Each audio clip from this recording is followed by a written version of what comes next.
আচ্ছা, তো আমরা হচ্ছে আজকে শুরু করব যেটা রেসপন্সিভ ওয়েব ডিজাইন, তার হচ্ছে একদম পুরো বেসিক পার্ট। তো বেসিক পার্ট যদি বলতেই যাই সেটা হচ্ছে কি, আমরা সবাই জানি এইচটিএমএল আর হচ্ছে সিএসএস যেটা দিয়ে শুরু করতে হয়, তাই না?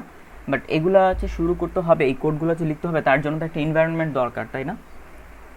তো সেই এনভায়রনমেন্টের সাথে কি সবাই পরিচিত আছেন, বা ওই এনভায়রনমেন্ট বলতে কি বুঝেন বলতে পারবেন? যে কোড আর টেক্সট এডিটর। টেক্সট এডিটর না, হিসেবে কোড এডিটর। নোটপ্যাড তো নাকি ভাই, নোটপ্যাড প্লাস প্লাস। হ্যাঁ, ও যেটাই হোক নাম পরে বলি, আগে আমরা বলি সেটা মানে বলেটা কি, সেটাকে বলা হয় হচ্ছে কোড এডিটর, ঠিক আছে? যেখানে হচ্ছে আমাদের কোডগুলো লিখতে হয়, ঠিক আছে? তো এই কোড এডিটর কিন্তু আমাদের প্রথম নিড। আমরা যদি কিছু করতে চাই বা ওয়েব ডিজাইন করতে, আমাদের ফার্স্ট নিড হচ্ছে আমাদের একটা কম্পিউটার থাকতে হবে, সাথে নেট কানেকশন তো থাকাই লাগবে, আর হচ্ছে আমাদের কোড করার জন্য একটা জায়গা লাগবে, এবং সেই জায়গাটা হচ্ছে, হ্যাঁ, রেকর্ড হচ্ছে। তো যে জায়গাটা হচ্ছে সেই জায়গাটাই হচ্ছে আমাদের কোড এডিটর, যেখানে হচ্ছে কোডগুলো আমরা লিখবো। কারণ যেহেতু সব কিছু কোডিং এর উপর যাবে, আমাদের কোড এডিটর দরকার হবে। তো এখন কথা হচ্ছে আমরা কোন কোড এডিটরটা ইউজ করব। আপনারা কার কার সাথে পরিচিত বলেন তো, কয়টা ইউজ করছেন এখন পর্যন্ত, কে সিসিতে যারা আছেন তারাই বলেন। Sublime text, notepad. হুম, আপনি কে একাই সিসিতে পড়েন, আর কেউ পড়ে না এখানে? বাকিদের কথা নাই কেন? জানি না ভাই, নোটপ্যাড প্লাস আচ্ছা ওকে ভাই, নোটপ্যাড আচ্ছা, ব্রাকেটস, হ্যাঁ, নোটপ্যাড প্লাস প্লাস, ব্রাকেটস, তারপর হচ্ছে সাবলাইম টেক্সট, তারপর হচ্ছে অ্যাটম, তারপর অনেক আছে অনেক আছে। তো এগুলা হচ্ছে কি মানে ফিচারের ওয়াইজ, তারপর হচ্ছে কোডিংয়ের কোনটা বেশি, কত বেশি ফাংশন প্রোভাইড করতেছে, কত বেশি এক্সটেনশন দিচ্ছে তার উপর ডিপেন্ড করে। চলো আমরা একটু কোড এডিটর দেখে আসি আগে। কোড এডিটর যদি দেখি, এই যে এখানে দেখেন প্রথম থেকে শুরু করতেছে কি অ্যাটম, এটাও কিন্তু একটা কোড এডিটর। এখানে হচ্ছে কোডগুলো লেখা হয়, সাবলাইম টেক্সট, সেমেজ, তারপর হচ্ছে নোটপ্যাড, ভিম, ব্র্যাকেটস। হ্যাঁ, তো এগুলো হচ্ছে কোড এডিটর, যার হচ্ছে লোগো সহ আর কি। তো সবগুলোতেই সেম কাজ করা যায়, সবগুলোতেই একই জিনিস, আপনি সবগুলোতেই কোড করতে পারবেন। আর মানুষের চয়েসের উপরে ডিপেন্ড করে হচ্ছে ওর অনেকটা ফাংশনালিটি, তারপর হচ্ছে ওর লাইট বা হ্যাভিনেসের উপর, আর একটা হচ্ছে তার ভিজুয়াল যে ভিউটা, সেই ভিউটার উপর। তো এখান থেকে হচ্ছে আমার অনেকগুলাই ইউজ করা হয়ে গেছে এখন পর্যন্ত। আমি সবার মতো অ্যাজ ইউজুয়াল আপনাদের মতো হচ্ছে আমি নোটপ্যাড দিয়ে শুরু করছি, নোটপ্যাড প্লাস প্লাস, তারপর হচ্ছে আমি ব্র্যাকেটসে গেছি, তারপর সাবলাইম টেক্সট করলাম, তারপর হচ্ছে অ্যাটমও দেখছি, তারপর হচ্ছে এখন আবার যেটা করতেছি, এখন হচ্ছে আমি ভিজুয়াল স্টুডিও যেটা আছে সেটাতে কাজ করতেছি। তো এগুলা হচ্ছে মানে ইউজ করবেন যখন আপনারা টোটালি যদি এই দিকে যদি মুভ করেন, বা সিসিতে যারা আছেন অবশ্যই আপনাদের কোড করতে হবে, কারণ আপনাদের লাইফটাই কোডিংয়ের উপর যাবে। তো ট্রাই করে দেখবেন কোনটা আপনার কাছে কেমন লাগে। এগুলো হচ্ছে মানে ইউজেসের উপর দেখা যায় যে অনেকে মানে তার কাছে সাবলাইম টেক্সট খুবই ভালো লাগে, সে করুক, তার মতো ইচ্ছা। আবার অনেকের কাছে ব্র্যাকেটসটাই খুব মজা লাগে, সে ওটাতেই করুক, মানে যে যেটাতে ইউজ টু আর কি। তো এখান থেকে ভাই, হচ্ছে আপনার কাছে বেস্ট কোনটা মনে হয়? আমি এখন পর্যন্ত আমি যেহেতু লাস্ট টাইম যেটা ইউজ করতেছি সেটাই বেস্ট হওয়ার কথা, তাই না? আমার কাছে ভিজুয়াল স্টুডিওটাই ভালো লাগে। আচ্ছা ভাই, এগুলোর মধ্যে কি বেসিক কোনো ডিফারেন্স আছে? বা কোনটা তো সুবিধা কোনটা বেশি বেসিক কোনো ইউজ করা যায়? না, সবগুলোতে হচ্ছে মোটামুটি সেম সুবিধা, ঠিক আছে? একেবারে যে আহামরি মানে অনেক বেশি ডিফারেন্স এমন না, ডিফারেন্স শুধু একটাতেই আছে, নোটপ্যাডে। নোটপ্যাডের থেকে বাকি যে টেক্সট এডিটরগুলো সেগুলোর মধ্যে হচ্ছে বিশাল ফারাক, ঠিক আছে? কারণ নোটপ্যাড তো যারা ইউজ করছেন দেখছেন কোনো কালার নাই, কিচ্ছু নাই। বাট আপনি যদি ব্র্যাকেটস বা হচ্ছে সাবলাইম টেক্সট এগুলো যদি ইউজ করেন, এগুলোর ইন্টারফেসটাই হচ্ছে আপনাকে একটা মানে ফিল দিবে যে আপনি কোড করতেছেন, ঠিক আছে? আচ্ছা, এগুলোতে কি নির্দিষ্ট কোনো কোড করা যায় নাকি সবগুলো? সবগুলাতেই সবগুলো প্রোগ্রামিং কোড করা যায়, অ্যাটমে হচ্ছে সবগুলো করা যায়, ভিজুয়াল স্টুডিওতে সবগুলো করা যায়, সবগুলোতেই সবগুলো করা যায়, ঠিক আছে? তবে অ্যাটমটা যেটা হচ্ছে, আরেকটা হচ্ছে পিএইচপি স্ট্রম, ওটা মানে ডেডিকেটেডলি পিএইচপির জন্য বানানো হয়েছে, এবং সেটা কিন্তু আবার পিএইচপি প্রোগ্রামিংয়ের জন্য, ওটার জন্য আবার লাইসেন্স করা লাগে, ফ্রিতে ইউজ করা যায় না যেমনটা আমরা এখানে ইউজ করি।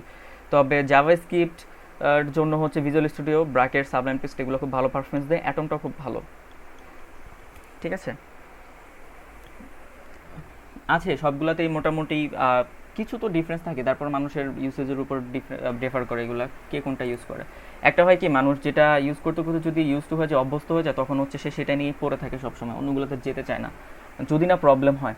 যেমন আমি নোটপ্যাড তো প্রথমে করছি সেটা ভালো লাগে না, তারপর ব্র্যাকেটস করছি কিন্তু ব্র্যাকেটটা খুবই হেভি, মানে ওপেন হইতে একটু টাইম নেয় আবার, এই জন্য ওটা আমার ভালো লাগে নাই, ওটা আমি ই করে দিয়েছি। সাবলাইম টেক্সট ইউজ করছে, সাবলাইম টেক্সটের কালারটা আমার ভালো লাগে নাই, কেমন যেন একটু অন্যরকম, তো ওটা পড়ার ইউজ করি নি। অ্যাটমটাও একটু কেমন যেন লাগে, কিন্তু ভিজুয়াল স্টুডিওটা আবার খুব ভালো লাগে, তো এই জন্য আবার এটা ইউজ করছি। এবং এটাতে সবগুলোতে এক্সটেনশন আছে, মানে এইখানে যা যা অপশন আপনি পাবেন এইখানেও ঠিক সেম অপশন পাবেন। হুম, কতগুলোতে আমার লাইসেন্স নিয়ে তারপর করা লাগে, হ্যাঁ, ফ্রি করা যায় না, ওটা হচ্ছে পিএইচপি স্ট্রমের মতো আরও কিছু আছে। পিএইচপি স্ট্রমটা ওরকম লাইসেন্স লাগে, আপনারা স্টুডেন্ট যারা আছেন তারা আবার পিএইচপি স্ট্রম স্টুডেন্ট আইডি দিয়ে ইয়া করে নিতে পারবেন, লাইসেন্স করে নিতে পারবেন। আচ্ছা, তো যে যেটা ইউজ করতেছেন সেটা ইউজ করতে পারেন, আর যারা কিছু ইউজ করেন না তারা আমার সাথে মানে ভিজুয়াল স্টুডিওটা ইউজ করতে পারেন, যেটা আমি ইউজ করতেছি। কারণ হচ্ছে এখানে আমি যা দেখাবো আমি পুরোটা এটাতেই দেখাবো, যদি আপনারা এইখানে করেন আপনাদের জন্য ইজি হবে। যেমন এই যে এখানে এখানে পাইথনের কোডও করা যায়, সি প্লাস প্লাস করা যায়, সব কিছুরও করা যায়। এটা সব কিছুই মানে অ্যাট এ টাইম দেয়, এবং এটা খুব লাইট, ওপেন হতেও খুব কম সময় নেয়, এবং হচ্ছে কাজও খুব ফাস্ট করা যায়। তো আপনারা যদি এটা ইউজ করেন তাহলে হচ্ছে সিম্পলি, সবাই তো সফটওয়্যার ইনস্টল করতেই পারেন, কীভাবে করতে হয় জাস্ট ডাউনলোড করবেন, একটা exe ফাইল ডাউনলোড হবে, সেই ডাউনলোড ফাইলটাকে শুধুমাত্র নেক্সট নেক্সট করতে করতে জাস্ট শুধু ইনস্টল করে ফেলবেন। পরবর্তীতে একবার ওপেন করে হয়তো আবার সেখানে যেরকম পিন করে রাখতে পারেন যদি রেগুলার কাজ করেন, ঠিক আছে, পিন করে রেখে দিলেন টাস্ক বারের ভিতরে, সেখানে থাকবে, জাস্ট ওপেন করবেন, ওপেন হয়ে যাবে, ঠিক আছে। হ্যাঁ ভাইয়া। হুম, কিছু বললেন কেউ? জি ভাইয়া, ঠিক আছে, বুঝতে পারছি। ওকে, আচ্ছা, তো কেউ মনে হয় এবার কমেন্টও করছেন ভিজুয়াল স্টুডিও। হ্যাঁ, যারা কোর্সে যেটা ইউজ করছে তাদের কাছে অনেকে আবার সাবলাইম টেক্সটটাকে বেস্ট মনে করে, তো এগুলো নিয়ে আসলে তর্কে চাওয়া যাবে না যে এটা বেস্ট, ওটা বেস্ট, ওটা বেস্ট, যার যেটা পছন্দ সে সেটা করতে থাকুক, ঠিক আছে, আপনার যেটা ভালো লাগে আপনি সেটাই করেন শুধুমাত্র। ওকে, তো আমরা ধরেন সাপোজ আমরা আমাদের ভিজুয়াল স্টুডিও ডাউনলোড করা শেষ, আমরা হচ্ছে এখান থেকে ওপেন করব। তো কোড এডিটর হয়তো বা আমাদের রেডি, আমরা জাস্ট একটু ওপেন করে নিচ্ছি এটা।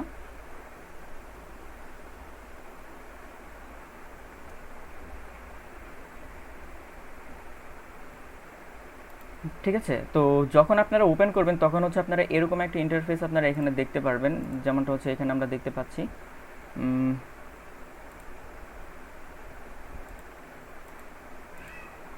তো যখন ওপেন করবেন তখন হচ্ছে জাস্ট এরকম ওপেন থাকবে, এবং এখান থেকে হচ্ছে আমাদের কোডগুলো লিখতে হবে।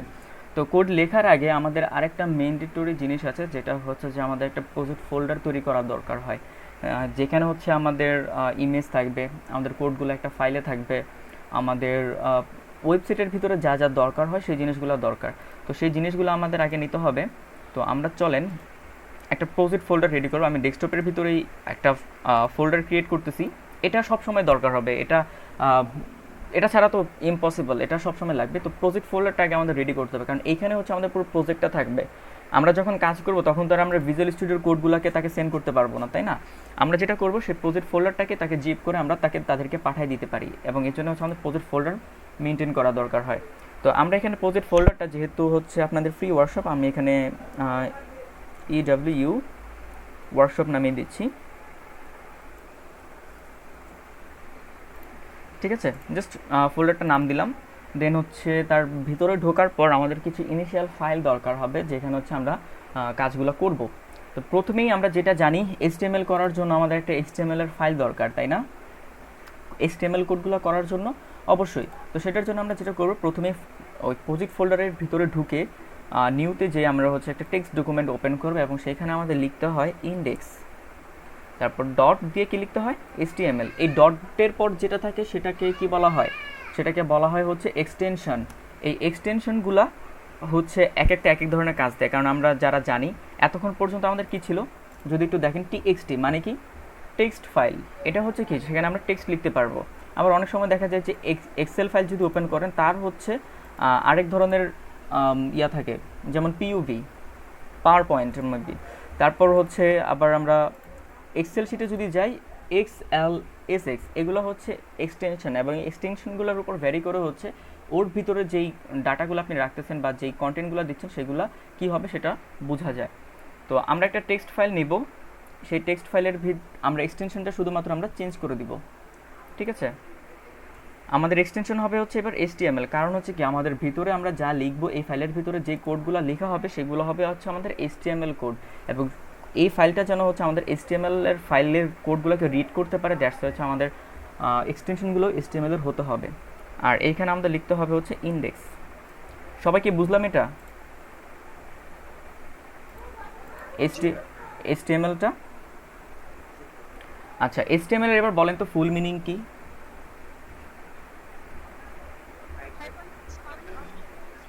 আচ্ছা, hyper text markup language, definition জানি। What is hyper text? Hyper টেক্সটের পুরো ব্যাপারটা বলতে পারবেন? হাইপার টেক্সট মানেটা কি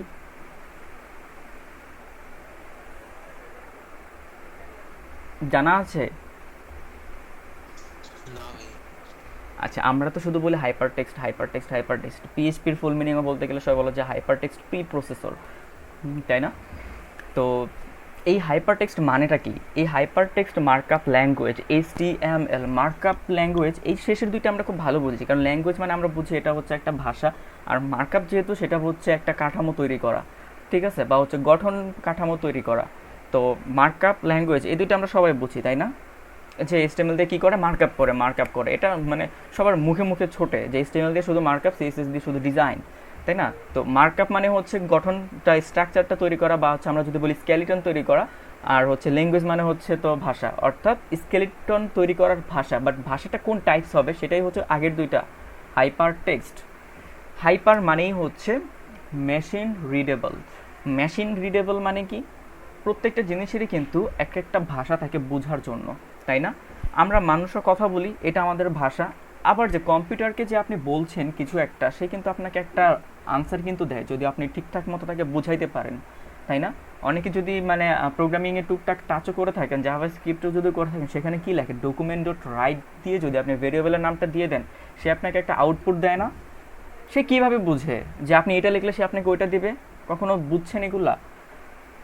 আপনি লিখতেছেন এটা, কিন্তু মেশিন কীভাবে বোঝে যে আসলে আমি এক্স্যাক্টলি এটাই তাকে বলছি, এবং সে কীভাবে বোঝে? এবং যদি কোনো আমি মিস্টেক করি বা ভুল যদি হয়, সেক্ষেত্রেও আমাকে আউটপুট দিতে চায় না, মানে সে বুঝতে পারে না। তো কেন হয় এগুলা? এটাই হচ্ছে মেশিন কিন্তু রিড করার একটা ক্ষমতা আছে, এবং সেই রিড করার ক্ষমতাটা কিন্তু আলাদাভাবে দেওয়া আছে তার মধ্যে, এবং সে কোন ভাষাগুলা বুঝবে, কোন কথাগুলা বুঝবে, তাকে শুধু সেই ভাষাটুকুই দেওয়া আছে, সেই কোডটুকুই তাকে তার মধ্যে দেওয়া আছে, যতটুকু সেখান থেকে যদি তাকে আমি কল করি তাহলে সে বলতে পারবে, ঠিক আছে? তো হাইপার টেক্সট মার্কআপ ল্যাঙ্গুয়েজের ভিতরে HTML এর মধ্যে হচ্ছে সেই ব্যাপারটা। আমাদের এইখানকার মেশিনটা হচ্ছে আমাদের ব্রাউজার। এই যে আমরা ফায়ারফক্স ইউজ করি বা ক্রোম ইউজ করি বা যার যেটা আছে সেটাই আমরা ইউজ করি না কেন, এইটাই হচ্ছে আমাদের ব্রাউজার। কারণ কি আমাদের HTML কোডগুলো রান হয় হচ্ছে ব্রাউজারের মধ্যে। আমরা দেখি হচ্ছে এইখানে, এই যে আমরা যা দেখতেছি না এখানে ইন্টারফেসে, তারপর হচ্ছে ধরেন এই যে ফেসবুকে যদি যাই সেখানেও আমরা যা দেখি, এগুলো হচ্ছে কি আমাদের HTML এর কোডের মাধ্যমে তৈরি করা। আর ব্যাকএন্ড কিন্তু অন্য জায়গায় স্টোর করা থাকে, ব্যাকএন্ড কিন্তু ব্রাউজারে রান করে না, ব্যাকএন্ড রান করে হচ্ছে আপনার ইয়াতে সার্ভার থেকে। আমরা এইখানে যা দেখতে পারবো সেটাই হচ্ছে আমাদের ফ্রন্ট এন্ড বা হচ্ছে আমাদের HTML, ঠিক আছে? তো HTMLটা শুধুমাত্র ব্রাউজার রিড করতে পারে, এজন্য আপনাকে এইটাকে বলা হয় হচ্ছে হাইপার টেক্সট, অর্থাৎ machine readable text, hyper text markup language. বুঝা গেছে? কোনো কোশ্চেন আছে?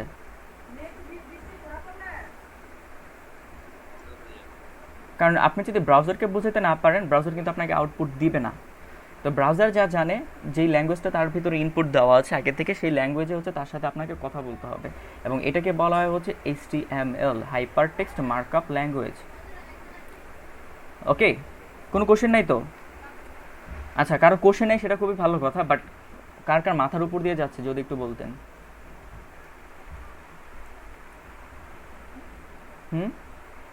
বুঝেন নাই এমন কেউ আছেন?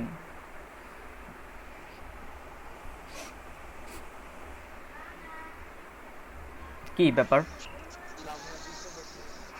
অনেক স্টুডেন্টের বেসিক ধারণাগুলো এগুলো অনেকটা শুনে আমাদের ধারণা হয়ে যায় বা মনে হয়ে যায় বা নতুন জিনিস। তো এই জন্য দেখা যায় যে আগে থেকে বই না পড়লে পরে শোনার পর আপনি বিষয়টা বুঝতে পারতেছেন।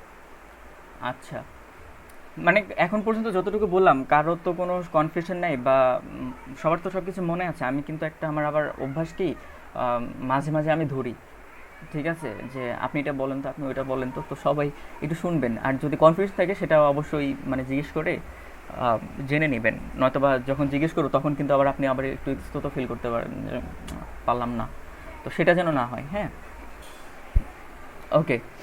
তো আমরা হাইপার টেক্সট মার্কআপ ল্যাঙ্গুয়েজ বুঝলাম, এবং ওই ফাইলটাকে কীভাবে তৈরি করতে হয় সেটাও আমরা দেখলাম, যেটা হচ্ছে ইন্ডেক্স ডট এইচটিএমএল।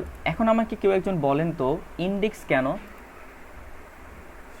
ইন্ডেক্সের জায়গায় অন্য কিছু দিলে কি হবে না? ভাইয়া যখন আমরা সার্ভারে ফাইলগুলো আপলোড দিই তখন এটাকে হোম পেজ হিসাবে কাউন্ট করে। Yes, exactly. আর কেউ কি জানেন এটা? কে বলছেন এটা? আনসারটা কে দিছেন? সুপন ভাই? আচ্ছা, বাকিরা এটা কি জানতেন? হ্যাঁ, কথাটাকে আমাকে রিপিট করা যাবে? হ্যাঁ, অবশ্যই। যেটা হচ্ছে ইন্ডেক্স কেন দেওয়া হয়, ইন্ডেক্সিং মানেই হচ্ছে যে আপনি হচ্ছে সূচিত করা। তো এইখানে হচ্ছে ইন্ডেক্স ডট এইচটিএমএল যে ফাইলটা আপনি ক্রিয়েট করবেন সেটাই হবে হচ্ছে আপনি যখন এই ফাইলগুলোকে আপনার বা এই প্রজেক্টটাকে বা আপনার ওয়েবসাইটটাকে যখন আপনি ব্রাউজারে আপলোড করবেন অর্থাৎ সার্ভারে আপলোড করবেন, তখন হচ্ছে ইন্ডেক্স ফাইল যেটা আছে ইন্ডেক্স ডট এইচটিএমএল সেটাই হচ্ছে আপনার হোম পেজ হিসেবে কাজ করবে। আমরা যাই কিছু সার্চ করি না কেন আমাদের সামনে তো একটা হোম পেজ চলে আসে, তাই না? যেমন আমি এই যে ইউটিউব জাস্ট হচ্ছে সিম্পলি দেখেন, আমি যদি youtube.com-এ যাই একটা কিন্তু পেজ আমার সামনে চলে আসে, কিন্তু আমি কি বলছি ওকে আমার এই পেজটা একটা আনার জন্য? কেন আসে এই পেজটা, তাই না? তো এইগুলো কিন্তু আসলে এই যে youtube.com-এর ভিতরে কিন্তু এই পেজটা ডিজাইন করা আছে ইন্ডেক্স হিসেবে। দ্যাটস ওয়াই হচ্ছে আপনি যখন এই youtube.com-এ সার্চ করতেছেন আপনাকে এই পেজটাতেই নিয়ে আসতেছে, তার মানেই হচ্ছে এটাই হচ্ছে তার ইন্ডেক্স পেজ, অর্থাৎ index.html হচ্ছে এইখানটাতেই। ক্লিয়ার? এবং ভাই আমরা ইন্ডেক্সে যে এইচটিএমএল কোডগুলো লিখছি ওগুলো হচ্ছে হোম পেজের জন্য। হোম পেজের জন্য, এক্স্যাক্টলি হোম পেজের জন্য হচ্ছে সেই কোডগুলো হয়। এবং যদি পরবর্তীতে আপনার আরও ফাইল অনেকগুলো পেজই তো থাকবে একটা পেজের সব, তাই না? একটা ওয়েবসাইটের ভিতরে অনেক ধরনের পেজই থাকে, আপনার যদি দরকার হয় যে আপনার অ্যাবাউট পেজটা দরকার, দেন সেক্ষেত্রে হবে হচ্ছে অ্যাবাউট ডট এইচটিএমএল সিম্পলি। ঠিক আছে, শুধুমাত্র হোম পেজটা আপনি এভাবে কখনোই লিখতে পারবেন না যে হোম ডট এইচটিএমএল। হোম পেজটাকে অবশ্যই আপনাকে ইন্ডেক্স ডট এইচটিএমএল দিয়ে শুরু করতে হবে, এবং বাকি পেজগুলো তাদের নাম অনুযায়ী যে কোনো সময় যে কোনো কিছু দিয়ে হতে পারে। ক্লিয়ার? হুম, Yes. ওকে। তো এখন হচ্ছে আমরা চলেন, একটা আপনাদের প্রবলেম হতে পারে যেটা হচ্ছে যে আমরা অনেকেই হয়তো এই জিনিসটা করা থাকে না, যে হচ্ছে ফাইল নেম এক্সটেনশন, এটা তো অনেকের চেকমার্ক করা থাকে না। যদি না থাকে সেক্ষেত্রে হচ্ছে আপনার একটু প্রবলেম হবে, যেটা হচ্ছে যে আপনি শুধুমাত্র ইন্ডেক্স দেখতে পারবেন, আপনি এইচটিএমএল বা আপনার এক্সটেনশনটাকে আপনি দেখতে পারবেন না। তখন কি প্রবলেম হবে জানেন? আমি এটাকে ডিলিট করে দিচ্ছি, আমি একটু বলে দিচ্ছি, কারণ হচ্ছে এটা অনেকে হয়তো বা সাফার করে মাঝে মাঝে। সরি।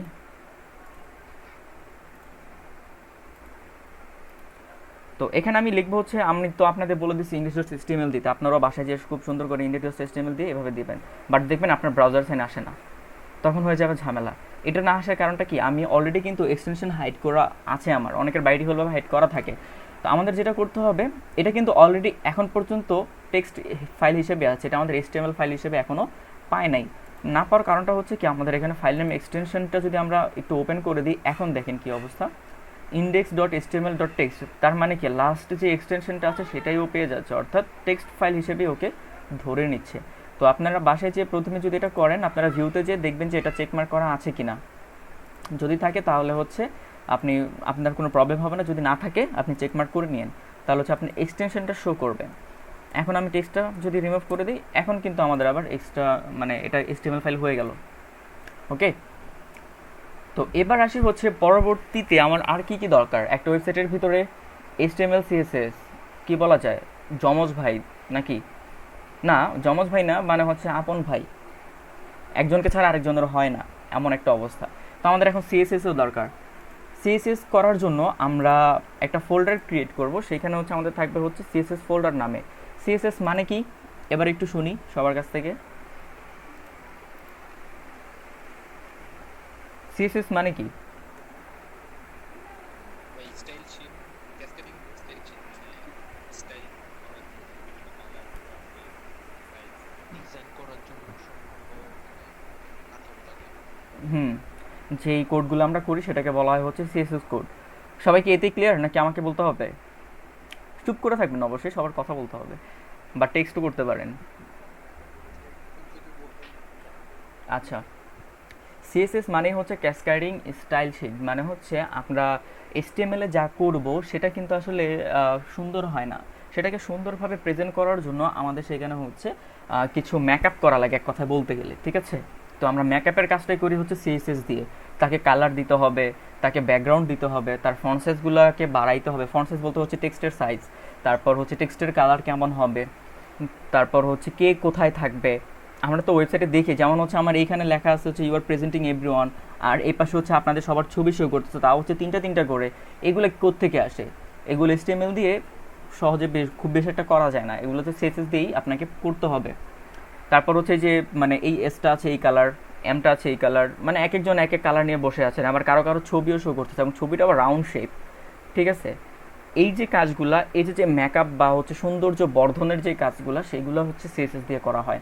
আমরা যখন কাজে পুরোপুরি কোডিংয়ে চলে যাব তখন আপনাদের কাছে জিনিসটা আরও বেশি ক্লিয়ার হয়ে যাবে, ঠিক আছে? তো এতটুকু তো বুঝতে পারছি যে আমরা এটা দিয়ে করবোটা কি, সিএসএসটা দিয়ে করেটা কি। হ্যাঁ, মেকআপ করার জন্য আর কি। হ্যাঁ, এভাবে বললে অনেকে মাইন্ড করবে, এভাবে না ঠিক আছে, আমরা অন্যভাবেও আমরা, হ্যাঁ, সৌন্দর্য বর্ধনের এর কথাটা বলতে পারি, ঠিক আছে? আচ্ছা, ঠিক আছে। তো আমরা এখন হচ্ছে পরবর্তী যেটা করব, আমরা সিএসএস ফাইল ক্রিয়েট করতে হবে সিএসএস ফোল্ডারের ভিতরে। আমাদের সিএসএস ফাইল কিন্তু একাধিক হতে পারে, সেটা আমাদের প্রয়োজন বেসিসে, আমরা যখন প্রয়োজন হবে তখন দেখব। তবে সিএসএস ফাইলগুলোকে আমাদের সিএসএস ফোল্ডারের ভিতরে রাখতে হবে। এবার হচ্ছে আমরা যেটা করব, একটা সিএসএস ফাইল তৈরি করব এবং এইখানে আমরা লিখব হচ্ছে style, sorry, style dot CSS. এখন আমাকে বলেন, অবশ্যই এটার এক্সটেনশন হবে সিএসএস। এখন বলেন স্টাইলটা যেটা লিখলাম সেটা কি ইন্ডেক্সের মতো কোনো ওর মানে ভ্যালু আছে, বা ও কি মানে এক্সট্রা কোনো ভ্যালু এখানে প্রোভাইড করতেছে আমাদের স্টাইলটা লেখার মাধ্যমে, শুধুমাত্র স্টাইলের জন্য? আপনাদের কি মনে হয়?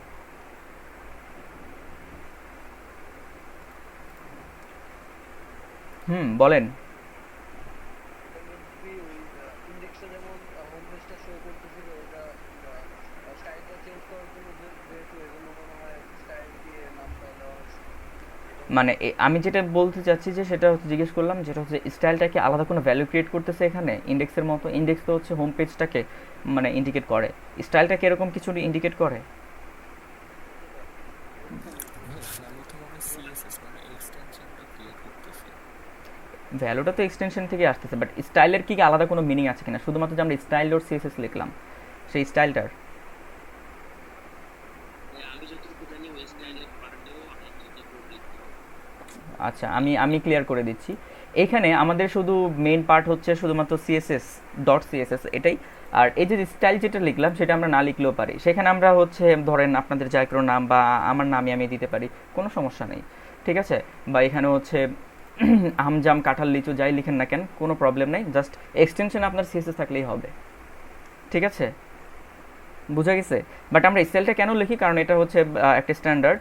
কারণ হচ্ছে যখন অন্য কেউ আপনার কোডগুলো রিড করবে তখন বুঝবে যে না আসলে স্টাইলটা কোনটা বা আপনি কোথায় কোন সিএসএসটা করছেন সেটা বোঝা যাওয়া এখান থেকে, ঠিক আছে? জাস্ট একটা স্ট্যান্ডার্ড ফরম্যাট এটা, বাট এটা কিন্তু আলাদা কোনো ভ্যালু এখানে নাই। আপনি এখানে আমজাম কাঁঠাল লিচু ডট সিএসএস দিলেও হচ্ছে আপনার কোড আপনি এখানে করতে পারেন, আপনার সিএসএস পাবে। ওকে, ঠিক আছে? ওকে, তো সিএসএস ফাইল আমাদের ডান। আমরা আরেকটা কি দরকার হয় আমাদের ইসের মধ্যে, ওয়েবসাইটের মধ্যে মোস্ট ইম্পর্টেন্ট ইমেজেস। তো ইমেজগুলো তো আমরা মানে ছড়া ছিটায় রাখতে পারি না, তাই না? আমরা যখন একটা ওয়েবসাইটে ইমেজ ইউজ করব আমাদের সবগুলো ইমেজকে একটা ফোল্ডারের ভিতরে রাখতে হয়, এবং সেজন্য হচ্ছে সেই ফোল্ডারটাই থাকে হচ্ছে আমাদের ইমেজেস ফোল্ডার, এবং এর ভিতরে হচ্ছে আমরা বাকি কাজগুলা বা আমাদের বাকি কাজ বলতে হচ্ছে এখানে আমাদের যত ইমেজে থাকুক না কেন সেই ইমেজগুলো হচ্ছে আমাদের একটা ফোল্ডারে থাকতে হবে, ঠিক আছে? তারপর হচ্ছে আমাদের থাকে হচ্ছে জাভাস্ক্রিপ্ট ইউজ করতে হবে। জাভাস্ক্রিপ্টের জন্য একটা জেএস ফোল্ডার দরকার হয়। আবার অনেক ওয়েবসাইটে দেখা যায় হচ্ছে অডিও ফাইল থাকে, যেমন হচ্ছে পিছনে একটা ব্যাকগ্রাউন্ড মিউজিক বাজতে থাকে, ঠিক আছে? আমরা ওই অডিও ফাইলগুলো হচ্ছে একটা অডিও ফাইলের ভিতরে রাখতে পারি। তারপর হচ্ছে অনেক সময় দেখা যায় যে ব্যানারে হচ্ছে বা হচ্ছে উপর সাইটের ভিতরে ব্যাকগ্রাউন্ড ভিডিও প্লে হয়ে যায়, ঠিক আছে। তো ভিডিওগুলো হচ্ছে আপনি একটা ফোল্ডারের ভিতর আপনাকে রাখতে হবে, অর্থাৎ যাই কিছু আপনি ওয়েবসাইটে ইউজ করবেন না কেন সব কিছু আপনার প্রজেক্ট ফোল্ডারের ভিতরে সুন্দর করে ফোল্ডার ওয়াইজ সবগুলোকে সাজানো রাখতে হবে, ঠিক আছে। তাহলে হচ্ছে আপনার জন্য কাজ করা আরও বেশি ইজি হবে, সহজ হবে। আমরা আপাতত এখানে অডিও ভিডিও জেএস মানে জাভাস্ক্রিপ্টের এই কাজগুলো আমরা আপাতত এই 3 দিনের মধ্যে আমরা করতে পারবো না, কারণ এগুলো অনেক উপরের দিকে যাবে, আমরা সেগুলো করব না। আমরা যেগুলো নিয়ে কাজ করার দরকার 3টা ফাইলের দরকার, 3টা ফাইলে আমরা ক্রিয়েট করে নিলাম। ইমেজেস ফোল্ডারের ভিতরে ইমেজ থাকবে, ইন্ডেক্সের ভিতরে কোড করবো, আর হচ্ছে সিএসএস এর ভিতরে আমরা সিএসএস লিখবো। তো প্রজেক্ট ফোল্ডারটা ক্রিয়েট করলাম। কারো কোনো কোয়েশ্চেন আছে এখন পর্যন্ত? না ভাইয়া। আচ্ছা, আরেকটা কথা বলে রাখি, সেটা হচ্ছে যে আমার ক্লাস কিন্তু লেন্দি হয়ে যায়, ঠিক আছে। আমি যতটুকু টাইম দেওয়া থাকে সেই টাইমের ভিতরে আমার ক্লাস শেষ হয় না। দেখা যায় যে 2 ঘন্টা বলা আছে, আমার এমন হতে পারে 3 ঘন্টা লেগে যেতে পারে, ঠিক আছে। তো থাকবেন তো সবাই যদি একটু লেন্দি হয়। সমস্যা নেই। ওকে, আচ্ছা। আইকনটা না আসলে তো কোনো প্রবলেম নেই, তাই না? কোন আইকন? গুগল ক্রোম আইকনটা যদি না আসলে, এটা না আসলে তো কোনো প্রবলেম নেই। এটা না আসলে তো প্রবলেমই, এটা না আসলে তো আপনার এক্সটেনশন নাই, হয়তো বা গুগল ক্রোম নয়তো বা ইন্টারনেট এক্সপ্লোরার, আপনাকে ব্রাউজার আইকন আসতে হবে। ব্রাউজার আইকন তো কোথায়, সিএসএস না এইচটিএমএল এ? HTML ব্রাউজার আইকন আসে না, ওই যে ভিউতে যেয়ে ফাইল নেম এক্সটেনশনটা চেঞ্জ করে দেখেন তো। ওটা দেওয়া আছে ভাইয়া। একদম পুরো মানে পুরোটা ইয়ে করে দিছেন? আচ্ছা, কি কি আইকন আসছে আমাকে বলেন তো, কেমন দেখাচ্ছে?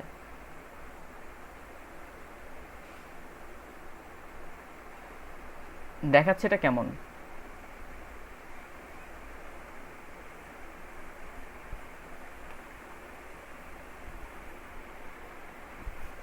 আচ্ছা, ওগুলো তাহলে পরে হবে, আপনি এখন ওগুলো করতে যান না, সাথে সাথে এগুলা ক্লাস শেষ করি, আমরা নির্দিষ্ট টাইমের ভিতরে যদি করার চেষ্টা করি শেষ করে ফেলবো।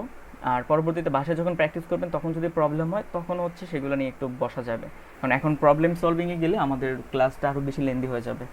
ওকে, তা আমরা হচ্ছে পরবর্তী কাজ করি। তো আমরা আপনাদের প্রজেক্ট ফোল্ডার যখন এরকম রেডি হয়ে যাবে, আপনারা যেটা করবেন এই টেক্সট এডিটরটা ওপেন করবেন, এখান থেকে ফাইল থেকে ওপেন ফোল্ডার, জাস্ট ওপেন ফোল্ডারে ক্লিক করবেন। আপনার ফোল্ডারটাকে আপনি এখান থেকে জাস্ট সিলেক্ট করে দিবেন, যেটা হচ্ছে আমাদের কি নাম ছিল, হ্যাঁ এটা, জাস্ট সিলেক্ট করে দিবেন। আপনার পুরো ফোল্ডারটাই হচ্ছে এখানে চলে আসবে, এবং আপনি প্রত্যেকটা ফাইল প্রত্যেকটা ফোল্ডার হচ্ছে এখান থেকে অ্যাক্সেস করতে পারবেন। তো আমরা এখানে আসতেছি, এইখানে আসার পর আমরা এখানে হচ্ছে কোড লিখবো HTML ফাইলের ভিতরে। তার আগে আপনাদের বলি, যেটা হচ্ছে আপনাদের এই কোড এডিটরের কিছু সুবিধা নেওয়ার জন্য ওর কিছু প্লাগইন বা প্লাগইন আছে, সেইগুলোকে ইনস্টল করতে হয় বা এক্সটেনশন বলে এগুলাকে। তো এইগুলো হচ্ছে ইনস্টল করার লাগে আপনারা এই যে এইখানে ক্লিক করবেন, এইখানে ক্লিক করার পর আপনি এখানে জাস্ট এই যে অটো ক্লোজ ট্যাগ এটাকে সার্চ করবেন, জাস্ট সিম্পলি এইখানে ইনস্টল দিবেন, ইনস্টল হয়ে যাবে। তারপর অটো কমপ্লিট এইটাতে হচ্ছে সার্চ করবেন, চলে আসবে, ভার্সনটা দেখে রাখবেন, ভিডিওটা দেখে দেখে এটা করবেন, হ্যাঁ ঠিক আছে। অটো কমপ্লিট 0.1.0 এইটাকে জাস্ট হচ্ছে ইনস্টলে ক্লিক করবেন, সেটা ইনস্টল হয়ে যাবে। সরি,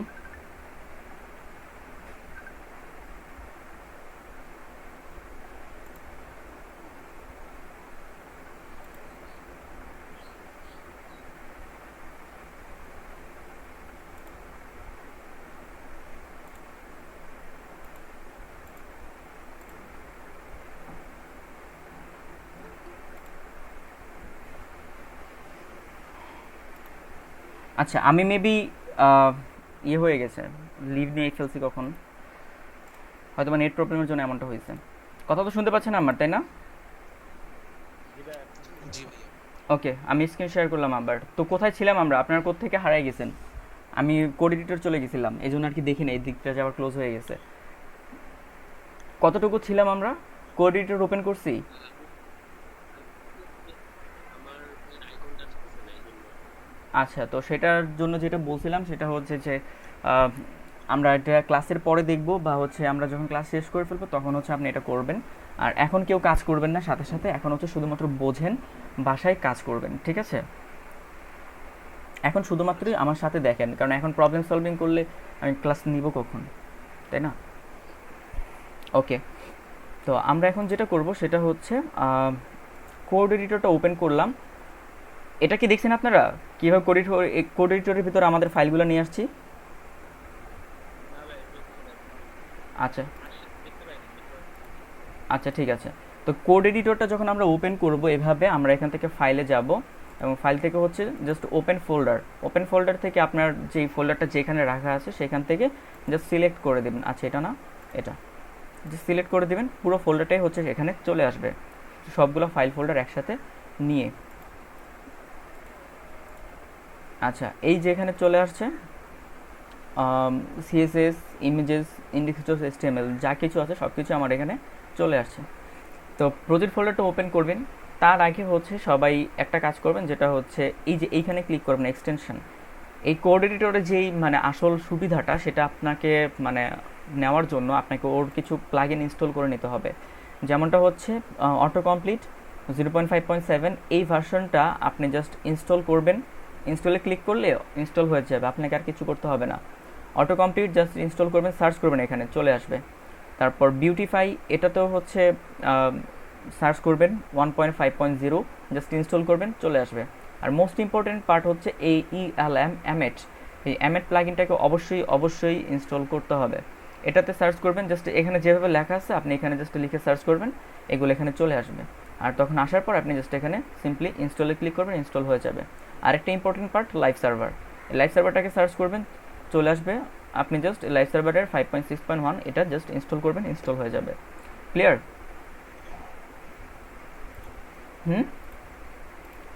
ক্লিয়ার সবাই? জি ভাইয়া। এগুলো যদি করেন তাহলে হচ্ছে একটু মানে ফাস্ট কাজ করতে পারবেন। তো HTML কোডের ভিতরে প্রথম কিভাবে কি শুরু করতে হয়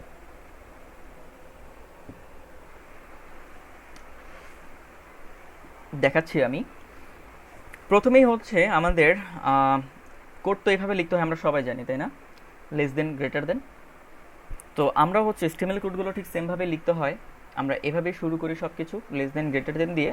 তো প্রথমেই হচ্ছে আমাদের হচ্ছে এরকম এক্সক্লামেশন সাইন দিয়ে আমাদের লিখতে হচ্ছে ডক টাইপ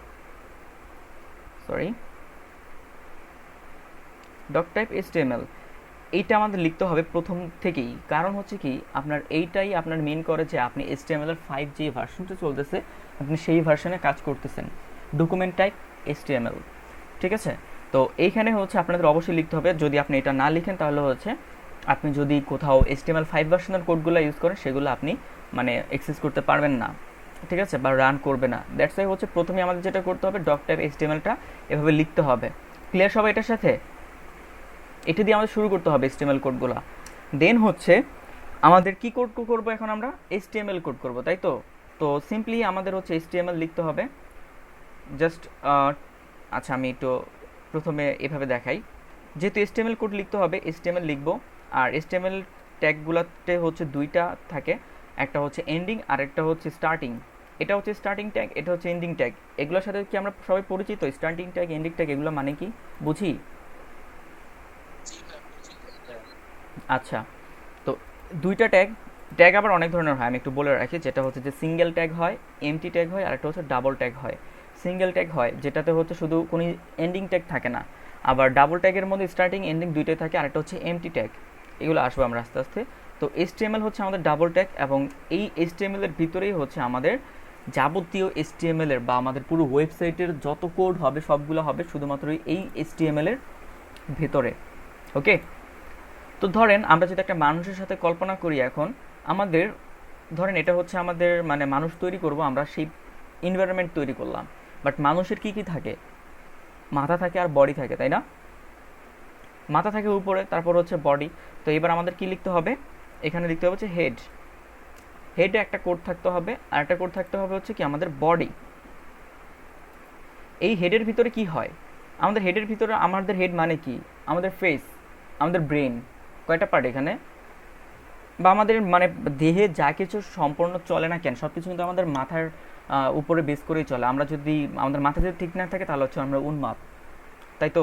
আমাদের মাথা ঠিক, আমাদের সব ঠিক, তাই তো? তো ওয়েবসাইটের ক্ষেত্রেও ঠিক সেম, হেডের ভিতরের আমাদের যে কাজগুলো হয় সেটা হচ্ছে যে ওর মানে ওয়েবসাইট ঠিকঠাক মতো রান করবে কি করবে না সেই জিনিসগুলো হচ্ছে হেডের ভিতর থেকেই রান হয়। পুরো ওয়েবসাইটের এভরিথিং আর বডিতে হচ্ছে পুরো শো অফ যে জিনিসটা। আমাদের কি ব্যাপারটা যে ফেসের মধ্যে আমাদের হেড যদি না থাকে, মাথা যদি না থাকে, আমাদের কেউ চিনতে পারবে না যে আমরা কে।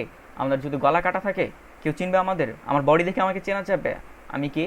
আপনাদের কাউকে চেনা যাবে আপনারা কে? কাউকে চেনা যাবে না। এই হেডটা কিন্তু দুইটা কাজ করে, একটা হচ্ছে আপনার ব্রেনটাও কাজ করতেছে, আপনি কিভাবে চলাফেরা করতেছেন, আপনার সব কিছু এইচ অ্যান্ড এভরিথিং। আরেকটা হচ্ছে আপনার পরিচয় বহন করতেছে, তাই না? এই হেডের ভিতরেও আপনাকে ঠিক সেমভাবেই হচ্ছে আপনার পরিচয়, আপনার ওয়েবসাইটের পরিচয় এবং হচ্ছে আপনার ওয়েবসাইট কী ধরনের অ্যাক্টিভিটি দেবে সেই কাজগুলো হচ্ছে হেডের ভিতরে হবে।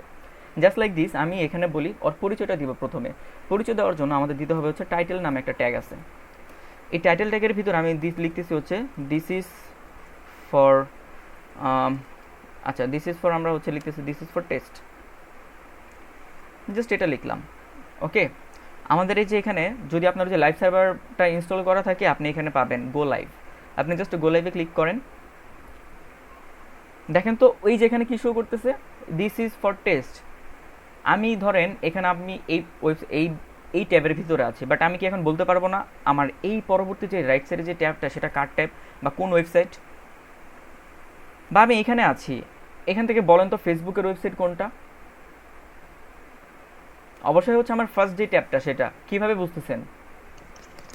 বাম পাশে কিভাবে বুঝতেছেন? ওর নাম দেওয়া আছে তাই না, ফেসবুক লেখা আছে, হ্যাঁ সাথে আইকনও আছে। তো এটা কি একটা ওয়েবসাইটের পরিচয় দিচ্ছে না প্রথমেই, ফার্স্ট অফ অল, তাই নয় কি? জি ভাই হ্যাঁ, তো এখানেও কিন্তু, পরিচয় দিচ্ছে। হ্যাঁ আমাদের কিন্তু প্রথমেই কিন্তু আমাদের পরিচয় পর্বটা কিন্তু আমরা এই টাইটেল দিয়েই করি। আপনাদের যে ওয়েবসাইট থাকবে সেই ওয়েবসাইটের অবশ্যই তো একটা নাম থাকবে, সেই নামটাই হচ্ছে আপনাকে টাইটেলে দিতে হবে, যেন কেউ আপনাকে প্রথমেই এই ট্যাব দেখে বুঝতে পারে যে এটা কার ওয়েবসাইট, এটা কিসের ওয়েবসাইট। এখন আসি যে আইকনটা দেখলেন, যে আরেকটা জিনিস আছে যে বললেন আইকনটা, ফেসবুকের আইকন দেখে আপনি চিনতে পারছেন। আপনারও তো একটা লোগো থাকবে, আপনার যদি একটা ওয়েবসাইট থাকে, আপনার যদি কোম্পানি থাকবে, যে কোনো কোম্পানির একটা লোগো তো অবশ্যই থাকবে তাদের, সেই লোগোটা আমরা দিতে পারবো, সেটাও আমাদের দিতে হবে হেডের ভিতরে, সেটাও কিন্তু একটা পরিচয়ের পার্ট। চলেন আমরা হচ্ছে একটা ইমেজ নিয়ে আসি আগে, লোগো পিএনজি। আমরা এখান থেকে ধরেন কোনো একটা লোগো নিব ছোটোখাটো, কিসের লোগো নিতে পারি? ধরেন এটাই নিচ্ছি, একটু গোল টোল হলে ভালো হয় আর কি। হ্যাঁ, তো সেভ করতেছি, সেভ ইমেজেস। সেটা আমি রাখবো কোথায়?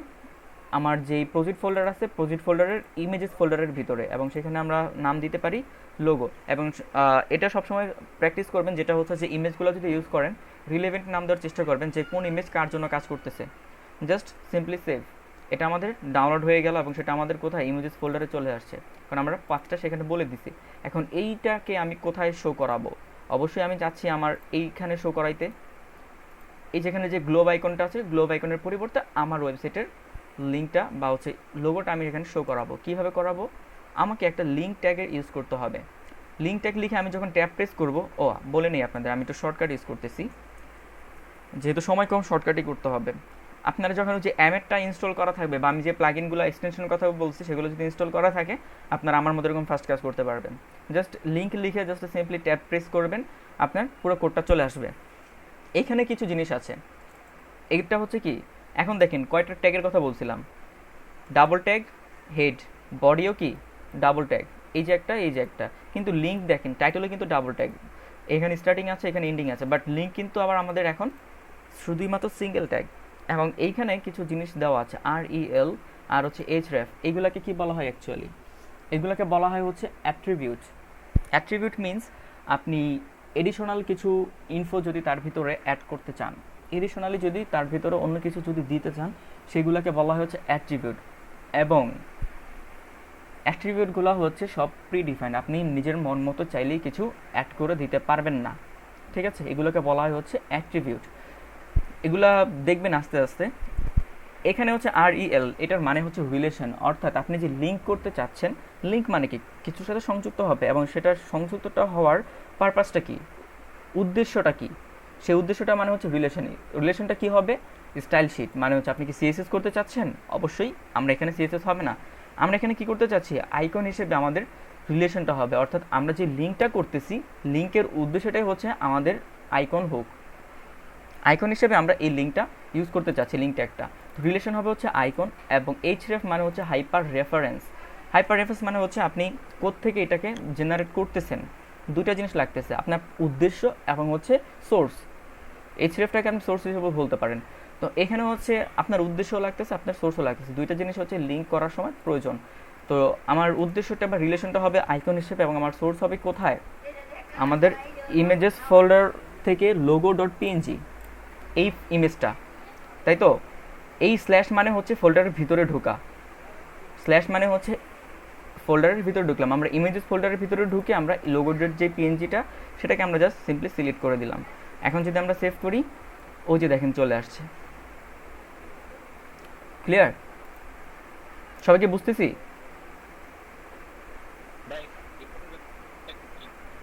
বুঝি নাই?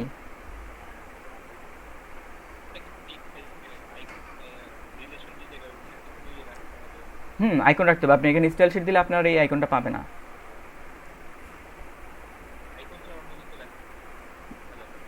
না না, এখানে যেহেতু আপনি আইকনের জন্য কাজ করছেন, অবশ্যই এটাকে আপনাকে আইকন বলতে হবে, এটা তো বাবু বুঝবে না। ঠিক আছে, সবাই কি বুঝলেন এতটুকু, যতটুকু বললাম? আচ্ছা, এই হচ্ছে হেড পার্ট, যেটা হচ্ছে যে আমাদের মানে পরিচয় বহন করতেছে। আপাতত আমরা পরিচিতই যাচ্ছি, আমরা ওই যে আমাদের অ্যাক্টিভিটিতে যাচ্ছি না। ঠিক আছে, স্মার্ট ওয়েবসাইট তৈরি করতে বহুত সময় লাগবে, আগে তো আমাদের চিনতে হবে, তারপর না আমাদের মানে অ্যাক্টিভিটি আমরা প্রকাশ করব। আমরা সেখানে পরে যাই, পরিচয় পর্ব শেষ, হেড দিয়ে সেটা আমরা বুঝি। বডিতে কি হয়, বডিতে আমাদের মানে আমাদের যেটা হয় যে আমরা মানুষটা লম্বা না চড়া, খাটো না লম্বা, মোটা না চিকন, এই জিনিসগুলো আমরা বুঝতে পারি, তাই না? বাট আমাদের একটা মানে ভিজুয়ালাইজেশনের একটা পুরোটাই পার্ট হচ্ছে সেখানটায়। ওয়েবসাইটের ভিতরে ঠিক সেম, আপনার এই বডি ট্যাগের ভিতরে হচ্ছে আপনার যাবতীয় যা কিছু থাকবে সব এইখানেই থাকবে। তো আমরা একটু কোডটাকে সুন্দর করে নিচ্ছি। এইখানে সাপোজ এখানে আমি কিছু কন্টেন্ট দিচ্ছি, ধরেন এটাই হচ্ছে আমার বডির কন্টেন্ট। সেফ, দেখেন তো এটা কোথায় শো করছে, এটাই হচ্ছে আমার মেইন বডি পার্ট, এখানে হচ্ছে আমাদের মেইন ওয়েবসাইটগুলো শো করে।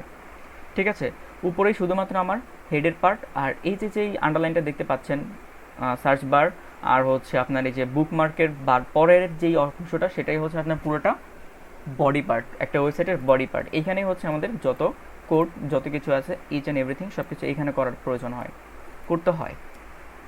সবাই কি ক্লিয়ার? হুম, জি আচ্ছা, বোরিং হচ্ছেন কেউ? কেমন লাগতেছে আপনাদের? অলরেডি কিন্তু আমরা 1 ঘন্টা পার করে ফেলছি। হুম,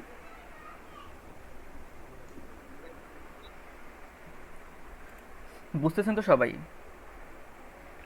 যদি না বুঝেন তাহলে হচ্ছে আসলে আসলে আপনি যখন ভিজুয়াল স্টুডিওতে কোড করতেছেন তখন কি ওয়েবটা ওপেন হয়ে যাচ্ছে? কোনটা এটা? এটা হ্যাঁ, এটা না ওপেন হয়ে যাচ্ছে না, কেন? এটা অফ, এটা আমার কি ওপেন করতে হয়েছে, এটা হচ্ছে যে এইখানে আপনি যখন লাইভ সার্ভার নামে যে এক্সটেনশনটা সেটা ইনস্টল করা থাকবে, আপনি এখান থেকে দেখতে পারবেন, বা হচ্ছে আপনি এখানে ইন্ডেক্স ফাইলের ভিতরে রাইট বাটন ক্লিক করে ওপেন উইথ লাইভ সার্ভার খুললে আপনি হচ্ছে আপনার ভিউটা দেখতে পারবেন। ঠিক আছে, এটা অটোমেটিক হবে না। কি আপনার ওয়েবসাইটটা কি আরেকবার রিফ্রেশ করতে হইতেছে না না পেজটাকে? না না না, রিফ্রেশ করা লাগতেছে না, এটা যেহেতু আমি ভিজুয়াল স্টুডিওতে, সে হচ্ছে অটো সেভ করে দেয়, রিলোড নিয়ে নেয়। ঠিক আছে, জাস্ট আপনি এখানে সেভ দিবেন, ওইখানে চেঞ্জ হয়ে যাবে অটো। ঠিক আছে, আর অন্যগুলোতে হচ্ছে আপনাকে যেই করতে হয়, রিলোড দেওয়া লাগে। ঠিক আছে, এখানে হচ্ছে একটা মানে সুবিধা আছে। আর ভিজুয়াল স্টুডিওতে অটো সেভও দেওয়া যায়, বাট অটো সেভ দিই না। ঠিক আছে, কারণ অনেক সময় ভুল কোডগুলো সেভ হয়ে যায়, তো এই জন্য হচ্ছে দিই না, বা টেস্টিং পারপাসে যদি কিছু করি সেটাও সেভ করে নেয়, এই জন্য অটো সেভটা দিই না, অটো সেভও করা যায়। তো এই হচ্ছে আমাদের অবস্থা, তাই তো। এখন হচ্ছে আমাদের কিছু কোডের সাথে পরিচিত হওয়া উচিত, তাই তাই না? টেক্সট লেখার জন্য আমাদের কি লিখতে হয়, বা আমরা যে কন্টেন্ট লিখি, কন্টেন্টের জন্য আমাদের পি ট্যাগ নামে একটা ট্যাগ আছে, এবং এইখানে যদি আপনি কোনো কন্টেন্ট দেন সেটা হচ্ছে পি ট্যাগ হিসেবে কাজ করবে। ঠিক আছে, মানে হচ্ছে প্যারাগ্রাফ, এরকম প্যারাগ্রাফের যে কন্টেন্টগুলোর সাইজ যেমন হয় ঠিক সেম সাইজ, বাট এটা না দিয়ে যদি আমি পি ট্যাগ না দিয়ে যদি আমি এভাবেও দিই, ঠিক আছে, সেটাও কিন্তু ঠিক সেম সাইজ হবে। কিন্তু এখন আমরা কোনটা ইউজ করবো বলেন তো? দুইটা দিয়ে তো সেম আউটপুট, কি করা উচিত? হুম, The P tag দিয়ে কি ইউজ করবো? পিটেক দিয়ে কেন করবো বলেন তো? নির্দিষ্ট জায়গার মধ্যে থাকতে পরে কাজ করতে সুবিধা হয়। ইয়েস এক্স্যাক্টলি, কারণ হচ্ছে কি আমরা যেহেতু Align করা যাতে হ্যাঁ আমরা যেহেতু সিএসএস করব, আমাদের সিএসএস করার জন্য আমাদের দরকার হবে হচ্ছে তাদেরকে মানে টার্গেট করা বা তাদেরকে ধরা। ঠিক আছে, তাদেরকে ধরে ধরে হচ্ছে আমাদেরকে সিএসএস করতে হবে, যেহেতু ডিজাইন করতে হবে। তো যদি আমি ওকে কোনো ট্যাগের ভিতর না লিখে শুধুমাত্র কন্টেন্ট দিই, সেটাকে কিন্তু আমি মানে ধরতে পারবো না, এটা হয়ে যাবে বেয়ারিশ। বেয়ারিশ কিছুই রাখা যাবে না, অবশ্যই এটাকে আমাদের একটা নির্দিষ্ট ট্যাগের ভিতরে নিতে হবে এবং সেই ট্যাগটাকে ধরে হচ্ছে আমরা সিএসএস করতে পারবো। এটা হচ্ছে ধরেন আমাদের পি ট্যাগ, যাই কিছু লিখবেন না কেন পি ট্যাগের ভিতরে এই সেম সাইজের হয়ে যাবে। আরেকটা আছে যেমন হচ্ছে হেডলাইন যেই থাকে, উপরে বড় করে একটা হেডলাইন দেওয়া থাকে, সেগুলোর জন্য হচ্ছে H1 নামে একটা ট্যাগ আছে, হেডিং 1। এখানে যদি আমরা লিখি this is heading, just look at this, দেখছেন সাইজ কত বড়, তাই না? আরও আছে H2 আছে, এটা আবার কি হবে লিখতেছি, ধরেন দিস ইজ, এটা তো আমি লিখতেছি দিস ইজ হেডিং 2। কোনটা বড় হবে কোনটা ছোট হবে বলুন তো? দুইটাই কিন্তু হেডিং ট্যাগ। ওয়ানটা বড় লিখতে কিছু দেখেন তো H1 বড়, H2 ছোট, তাই না? এভাবে কিন্তু H1 থেকে শুরু করে H6 পর্যন্ত আছে, জানেন তো নাকি? দিস ইজ হেডিং 6, দেখেন মাঝখানেগুলো আমি লিখবো না, দেখেন হেডিং 6 কত ছোট। তো আপনার যদি কোথাও এরকম বড় বড় বা বোল্ড টেক্সট দরকার হয়, একটু সাইজে বড় বোল্ড টেক্সট, সেক্ষেত্রে হচ্ছে আপনাকে ইউজ করতে হবে কি H1 ট্যাগ। যদি কন্টেন্ট লিখেন সেক্ষেত্রে হচ্ছে প্যারাগ্রাফ ট্যাগ, যদি হেডিংয়ের সাইজ ছোটো হয় সেক্ষেত্রে হচ্ছে H2। এভাবে হচ্ছে সবগুলো অনেক ধরনের টেক্সট আছে, মানে কোড আছে। টোটাল HTML কোড হচ্ছে 114টা, বাট আমাদের কি 114টা লাগে না, ভয় পাওয়ার কোনো কারণ নেই। আমরা অতগুলা কোড শিখি না, অতগুলা কোড শিখে কোনো আলটিমেটে লাভও হয় না, কারণ আমরা কিছু মানে ম্যান্ডেটরি কিছু বা প্রয়োজনীয় কিছু কোড আমাদের জানলেই হয়। 20 থেকে 30টা কোডের দিয়ে হচ্ছে সব কিছু কাজ করা হয়ে যায়, তো অত কিছু কোডের আমার আর দরকার হয় না। ঠিক আছে, তো এইখানে আছে আরও কিছু আছে, যেমন হচ্ছে আমরা ইমেজ ট্যাগটাকে কল করি। ইমেজ যদি আমরা কল করতে চাই অবশ্যই হচ্ছে আমাদের ইমেজ ট্যাগ নিতে হয়, এবং আইএমজি ট্যাগ দিয়ে আইএমজি লিখে জাস্ট আপনি যখন স্ল্যাশ ট্যাব দিবেন তখন হচ্ছে আপনি এইভাবে দেখতে পারবেন। সোর্স মানে হচ্ছে ইমেজটা কোত্থেকে আসবে, ইমেজটা আসবে কোত্থেকে, আমাদের ইমেজেস ফোল্ডার থেকে। জাস্ট ফরওয়ার্ড স্ল্যাশ দেওয়ার মানে হচ্ছে আপনি ফোল্ডারের ভিতরে ঢুকলেন এবং সেখানে যে ইমেজটা আছে সেই ইমেজটাকে সিলেক্ট করে দিলেন, বা আপনার যেই যতগুলো ইমেজ আছে সেখান থেকে চুজ করে একটা সিলেক্ট করে দিলেন। আর অল্টার মানে হচ্ছে আপনার ইমেজটা যদি সামহাও শো না করে, ইন্টারনেট লোড নিতে পারে নাই, ইমেজের কিছু একটা প্রবলেম হয়েছে, ইমেজটা হারাই গেছে, ঠিক আছে, বা অনেক ইমেজটা সার্ভার থেকে ডিলিট হয়ে গেছে, তখন তো এই জায়গাটা খালি থাকবে না, তাই না? সেজন্য আপনি এখানে কিছু একটা লিখে দিতে পারেন, যেটা হচ্ছে আপনার ইমেজ যদি সামহাও শো না করে সেটা শো করবে। জাস্ট ও মাই গড, বিশাল বড়, তাই তো, তাই না? ইমেজটা সাইজ অ্যাকচুয়ালি এতটা বড়, এই জন্য হচ্ছে এভাবে চলে আসছে। আমরা এগুলোকে ফিক্সও করতে পারি কিভাবে, আমরা এখানে লিখতে পারি হচ্ছে হাইট দিতে পারি হচ্ছে 100, আর হচ্ছে উইথ দিব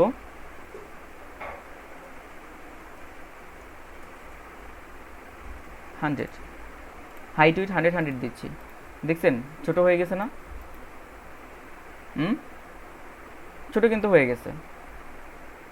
আচ্ছা, তো এই যে যে ইমেজটা আসলো কিভাবে আসলো, আমরা ইমেজ ট্যাগ দিলাম, ফোল্ডার থেকে হচ্ছে ইমেজটাকে ধরে দিলাম, হাইট উইথটা আমরা এখানে মেনশন করে দিলাম জাস্ট আপনাদের এখন পর্যন্ত জাস্ট দেখার জন্য, বাট এটা এইভাবে মেনশন করে না, এটা রং ওয়ে, ঠিক আছে, বাট এখন দেখানোর জন্য জাস্ট দেখালাম। আর এই অল্টার ট্যাগটার মানে কি, জাস্ট আপনার ইমেজ যদি সামহাও কখনো মিস করে, অর্থাৎ আপনার যদি ভুল ইমেজকে সেন্ড করেন, ভুল ইমেজ বলতে যে ইমেজের নাম ভুলে গেছেন, নামের স্পেলিংয়ে ঠিক নাই, বা ইমেজেস ফোল্ডারটাকে ঠিকঠাক মতো ইন্ডিকেট করতে পারেন নাই, এগুলোকে বলা হচ্ছে পাথ বা হচ্ছে আপনার রোড। তো এটা যদি ঠিকঠাক মতো না থাকে আপনার তখন কী শো করবে, ওই জায়গাটা তো খালি রাখা যাবে না, তখন হচ্ছে এইভাবে শো করে। কখনো দেখছেন এইভাবে ওয়েবসাইট লোড নিতে না পারলে বা ইমেজ যদি না থাকে সেখানে হচ্ছে এমন শো করে লোগো, বা হচ্ছে যে কোনো ইমেজের নাম দিয়ে হচ্ছে শো করে যে এখানে হচ্ছে ইমেজটা থাকবে, দেখছেন কখনো? দেখার কথা। জি ভাই। তো এটা হচ্ছে অল্টার ট্যাগ, অর্থাৎ আপনার যদি ইমেজ শো না করে অল্টারনেটিভলি হচ্ছে যে টেক্সটটা শো করে সেটা। আরেকটা ট্যাগ আছে যেটার নাম হচ্ছে টাইটেল, এখানে আপনি দিতে পারেন হচ্ছে লোগো। অনেক সময় আমরা দেখি না ফেসবুকে ছবি আপলোড করলে আমাদের ছবির উপরে যদি আমরা মাউস নেই তখন হচ্ছে আমাদের নাম শো করে ট্যাগের জন্য, বা কে কোনটা ছবি থেকে কিন্তু খুব সুন্দর করে খুঁজে বের করা যায়, তাই না? অনেক সময় দেখা যায় যে অনেকের একটা গ্রুপ ফটো দিছে, বাট সেখান থেকে হচ্ছে আপনি কাউকে চিনতেছেন না, ওকে আপনি যদি ওর ওখানে যান, ওকে যদি ট্যাগ করা থাকে, আপনি ওর ফেসের মধ্যে গেলে আপনি দেখে ফেলবেন যে ও হচ্ছে কে, তাই না? এখানে হচ্ছে ঠিক সেম। আচ্ছা একটা মিনিট, পিএনজি হবে।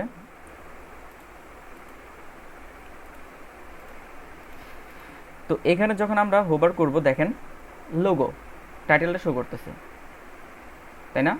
তো আপনি যখন এইভাবে আপনার ছবি আপলোড করেন বা যেখানে যান, ইমেজে যদি আপনি এইভাবে কার্সারটা নিয়ে যান, তখন দেখতে পারবেন যে আপনাকে এখানে লোগোটা বা আপনার সেই টাইটেলের নামটা বলে দিচ্ছে। কি সব কঠিন নাকি? কঠিন লাগতেছে আপনার কাছে? না ভাই আইপি ভাই আচ্ছা ইজি আছে, মজা পাচ্ছেন নাকি সেটা? হ্যাঁ অবশ্যই। এসআরসি আর এইচডিএফ এর মাঝখানে ডিফারেন্সটা কি? এসআরসি মানে হচ্ছে সোর্স। আপনার প্রজেক্ট ফোল্ডার থেকে আপনি কাউকে মানে কোনো জিনিসটাকে আপনি আনতেছেন, মানে হচ্ছে আপনি সোর্সটা কোথায় সেই পাথটা আপনি বলে দিচ্ছেন। আর এইচরেফ মানে হচ্ছে সেইখানে হচ্ছে আপনি ইন্ডিভিজুয়াল বাহির থেকেও কিছু এনে রাখতে পারেন, ঠিক আছে? সোর্স যেটা হবে সেটা হচ্ছে শুধুমাত্র আপনি আপনার প্রজেক্ট ফোল্ডার থেকে কালেক্ট করবেন। আর এইচরেফের কাজ হচ্ছে অন্যরকম। আমি এইচরেফের কাজটা একটু বোঝাই আবার, যেটা হচ্ছে যে সেটা শুধুমাত্র ওই যে আপনি সোর্সটা শুধুমাত্র এইখানেই কাজ করে এইচরেফের জন্য। বাট এইচরেফের কাজ হচ্ছে আরেকটা অন্যরকম, হাইপার রেফারেন্স। আমি একটু আরেকটা ট্যাগ দেখাই, অ্যাঙ্কর ট্যাগ নামে, যেটা কাজটাই হচ্ছে লিঙ্ক করা, আরেক ধরনের লিঙ্ক এটা। যেমন হচ্ছে আমি এখানে লিখতেছি হচ্ছে youtube.com বা হচ্ছে ইউটিউব লিখলাম, আর এখানে আমাদের দিতে হবে হচ্ছে ইউটিউবের লিঙ্ক এইচরেফ। জাস্ট এখান থেকে এটাকে কপি করেন। অনেক সময় আমরা দেখি না সোশ্যাল আইকন দেওয়া থাকে ওয়েবসাইটের ভিতরে, জি ভাইয়া। ফেসবুকে ক্লিক করলে ফেসবুকে চলে যায়, ইউটিউবে ক্লিক করলে ইউটিউবে চলে যায়, বা যেখানে বা কোথাও যদি সি মোড থাকে সি মোডে চলে যায়, বা ভিউ পেজে গেলে ভিউ পেজে চলে যায়। কীভাবে যায়? সেটা হচ্ছে এই এইচরেফের মাধ্যমে, হচ্ছে হাইপার রেফারেন্স। আপনি এই ওয়েবসাইটটা বা হচ্ছে এই টেক্সটটাকে কোথায় রেফার করতে চাচ্ছেন, ঠিক আছে? বা এই যে এখানে যাই দিচ্ছেন না কেন, সেটাকে আসলে কোথায় রেফার হবে, সেটাই হচ্ছে এই জায়গার মিনিংটা। আর সোর্সটা হচ্ছে টোটালি হচ্ছে আপনার প্রজেক্ট ফোল্ডার থেকে কোনো জিনিসকে যখন আপনি আনতে চাইবেন, তখন হচ্ছে আপনাকে এরকম সোর্স দিয়েই আনতে হবে, ঠিক আছে? তো এখানে যখন আমরা এখন ক্লিক করব, আমরা ধরেন এখানে আসলাম, দেখেন ইউটিউবে জাস্ট সিম্পলি ক্লিক করেন, দেখেন youtube.com-এ চলে আসছে। এটাই হচ্ছে হাইপার রেফারেন্স, ঠিক আছে? আর এটাই হচ্ছে ওর মেইন জব। বোঝা গেছে? অ্যাঙ্কর ট্যাগ, এটা এখানে কিন্তু আরেকটা ট্যাগ দেখে ফেলেন, অ্যাঙ্কর ট্যাগ। তো এই হচ্ছে অবস্থা। আপনারা বাসায় যেটা করবেন, এই জিনিসগুলো নিয়ে HTML ট্যাগ নিয়ে একটু ঘাটাঘাটি করবেন। আর সেটার হচ্ছে করবেন এরকমভাবে,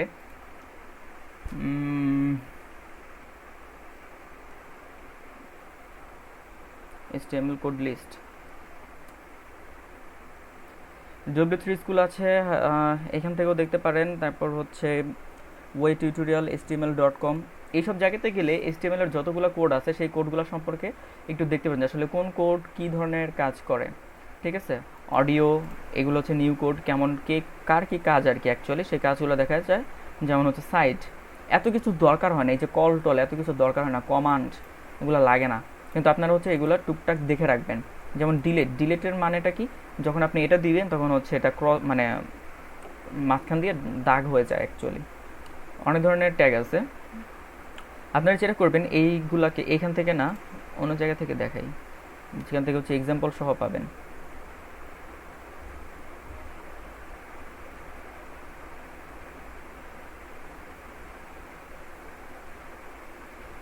অ্যাট্রিবিউট লিস্টিং, আচ্ছা এই যে W3 স্কুলের এই লিঙ্কটাতে ঢুকবেন, এখানে গেলেই প্রত্যেকটা ডেফিনেশন সহ আপনি হচ্ছে বুঝতে পারবেন যে আসলে কি। আর যদি প্র্যাকটিস করার প্রয়োজন হয়, জাস্ট এখানে সিম্পলি হচ্ছে ক্লিক করবেন, ও আপনাকে একটা পেজে নিয়ে যাবে, সেখান থেকে হচ্ছে আপনি ট্রাই ইউর সেলফে গেলে আপনি প্র্যাকটিস করতে পারবেন।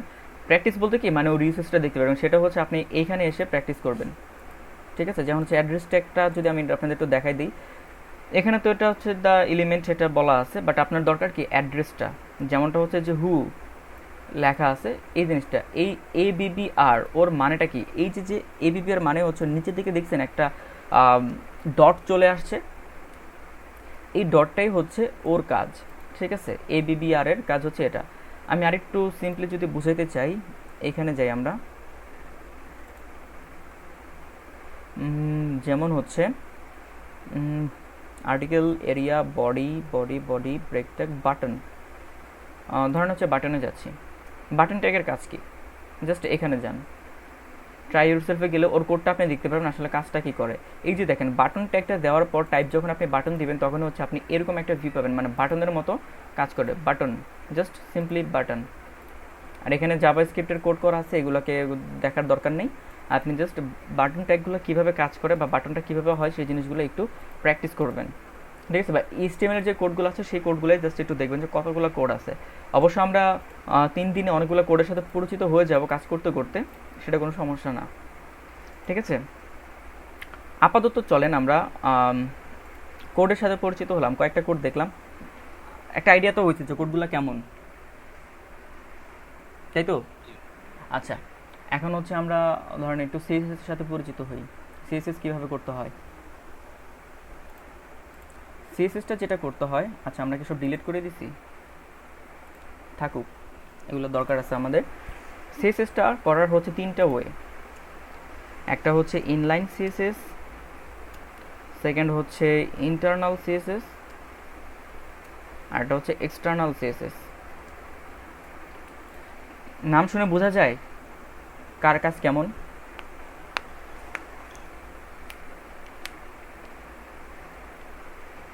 নাম শুনে কি বুঝতে পারতেছেন? জি ভাইয়া, নেমটা নেমে বুঝে আচ্ছা, আমি বলি, ইনলাইনটা হচ্ছে আপনার যেই ট্যাগগুলো আছে সেই ট্যাগের ভিতরে কাজ করে, ঠিক আছে? ট্যাগের ভিতরে লিখতে হয়, এটাকে বলা হচ্ছে ইনলাইন। অর্থাৎ প্রত্যেকটা লাইনে ইন্ডিভিজুয়াল যদি আপনি CSS করেন সেই ক্ষেত্রে হচ্ছে আপনাকে ইনলাইন CSSটা করা লাগে। ইনলাইন CSS লেখার একটা স্টাইল আছে, মানে ওর কিছু মেথড আছে। ব্যাপারটা কেমন সেটা হচ্ছে যে ওর একটা স্টাইল অ্যাট্রিবিউট নিতে হয়। স্টাইল অ্যাট্রিবিউট নিতে হয়। অ্যাট্রিবিউটটা কি আমি প্রথম দিকে বলছিলাম, আপনারা বলতে পারবেন অ্যাট্রিবিউট কি? কারো কি মনে আছে? এডিশনাল ইনফো, অর্থাৎ হচ্ছে আপনি যখন একটা ট্যাগের ভিতরে এডিশনালি কিছু দিতে চান সেটাকে বলা হয় হচ্ছে অ্যাট্রিবিউট। এখানে সোর্স হচ্ছে attribute, height attribute, width attribute, alter attribute, title হচ্ছে কি অ্যাট্রিবিউট, কারণ এগুলো আমি এডিশনাল হিসেবে অ্যাড করছি। সোর্সটা আমার প্রয়োজন, সেটা আমি না হয় দিলাম, বাট হাইটটা আমার না দিলেও চলতো, বাট আমি দিচ্ছি কেন? যেন সুন্দর লাগে। অল্টার ট্যাগটা কেন দিছি? যেন ইমেজটা শো করার জন্য শো করে। আর টাইটেলটা কেন দিছি? যেন ইমেজের উপরে গেলে ইমেজটা কি সেটা শো করে। That's it. তো এগুলো তো আমার প্রি ডিফাইন, তাই না? টাইটেলের জায়গায় আমি তো নেম দিলে আর হবে না।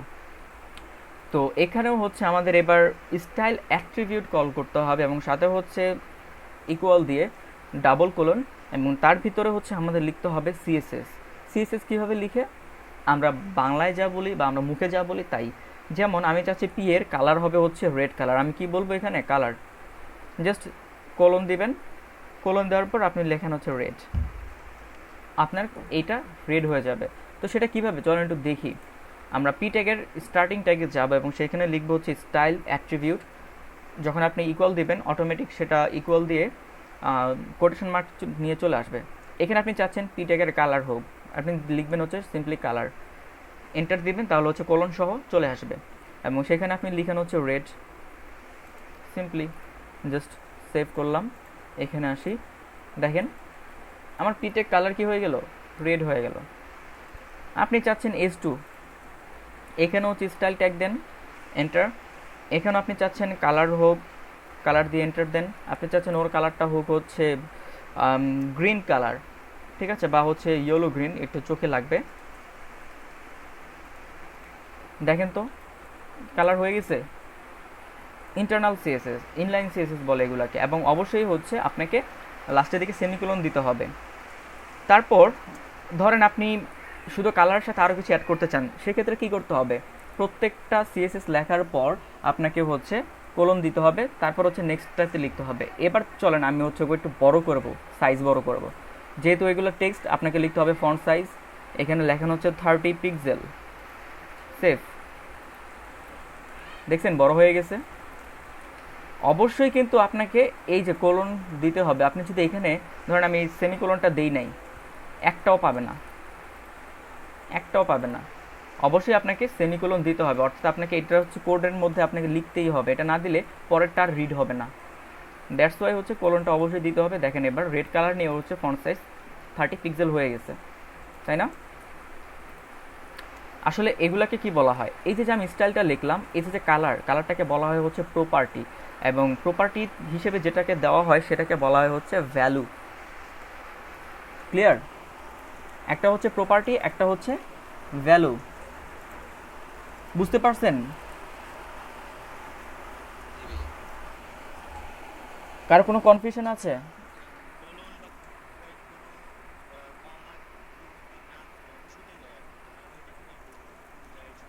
এটা আপনার এখানে রেড হয়ে যাবে, আপনি সামহাও এখানে আপনি দিলেন না। দেখেন ওই যে দেখেন একটা নিচের দিকে একটা ওয়েভ সাইন চলে আসছে, দেখতেছেন?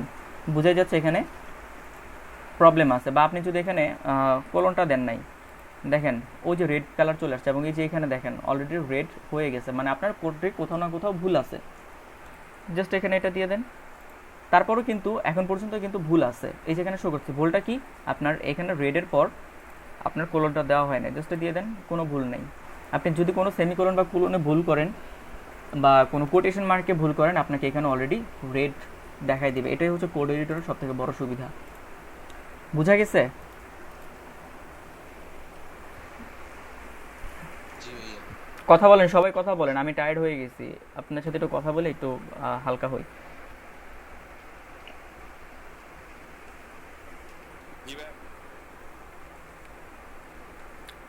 অনেকেই কমে গেছে।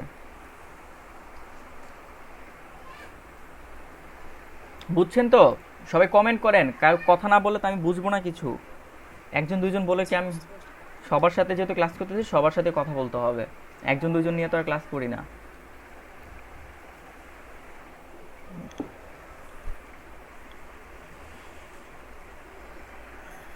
ওকে, তো ইনলাইন সিএসএস বোঝা গেছে? প্রত্যেকটা লাইনের ভিতরে এভাবে সিএসএস করতে হয়। এবং প্রপার্টি ভ্যালু দুইটা জিনিসকে বুঝতে পারছেন, কোনটা প্রপার্টি কোনটা ভ্যালু? ভাইয়া। হুম, হ্যাঁ ভাইয়া, বুঝতে পারছি। ওকে। সবাই একটু রেসপন্স করবেন, রেসপন্স করলে আমার মানে কথা বলতেও ভালো লাগবে। রেসপন্স যদি না করেন, যারা কথা বলতেছে না তারা কমেন্ট করবেন, বাট সবাই একটু টাচে থাকবেন, আপনিও তাহলে একটু এঙ্গেজমেন্টটা আপনার বাড়বে, এবং আমি বুঝতে পারবো যে না সবাই আমার কথা রেসপন্স করতেছে, আমি কন্টিনিউ করি। সবাই যদি চুপচাপ থাকেন, একজন দুজন কথা বলেন, সেক্ষেত্রে হচ্ছে আমি মানে হয়ে যাই যে কথা বলতেছে না, মানে হয়তো একটু সবাই বুঝতেছি কিনা বা না বুঝতেছি কিনা, জিনিসগুলো বোঝা যায় না। তো সবাই এটা করবেন, ঠিক আছে?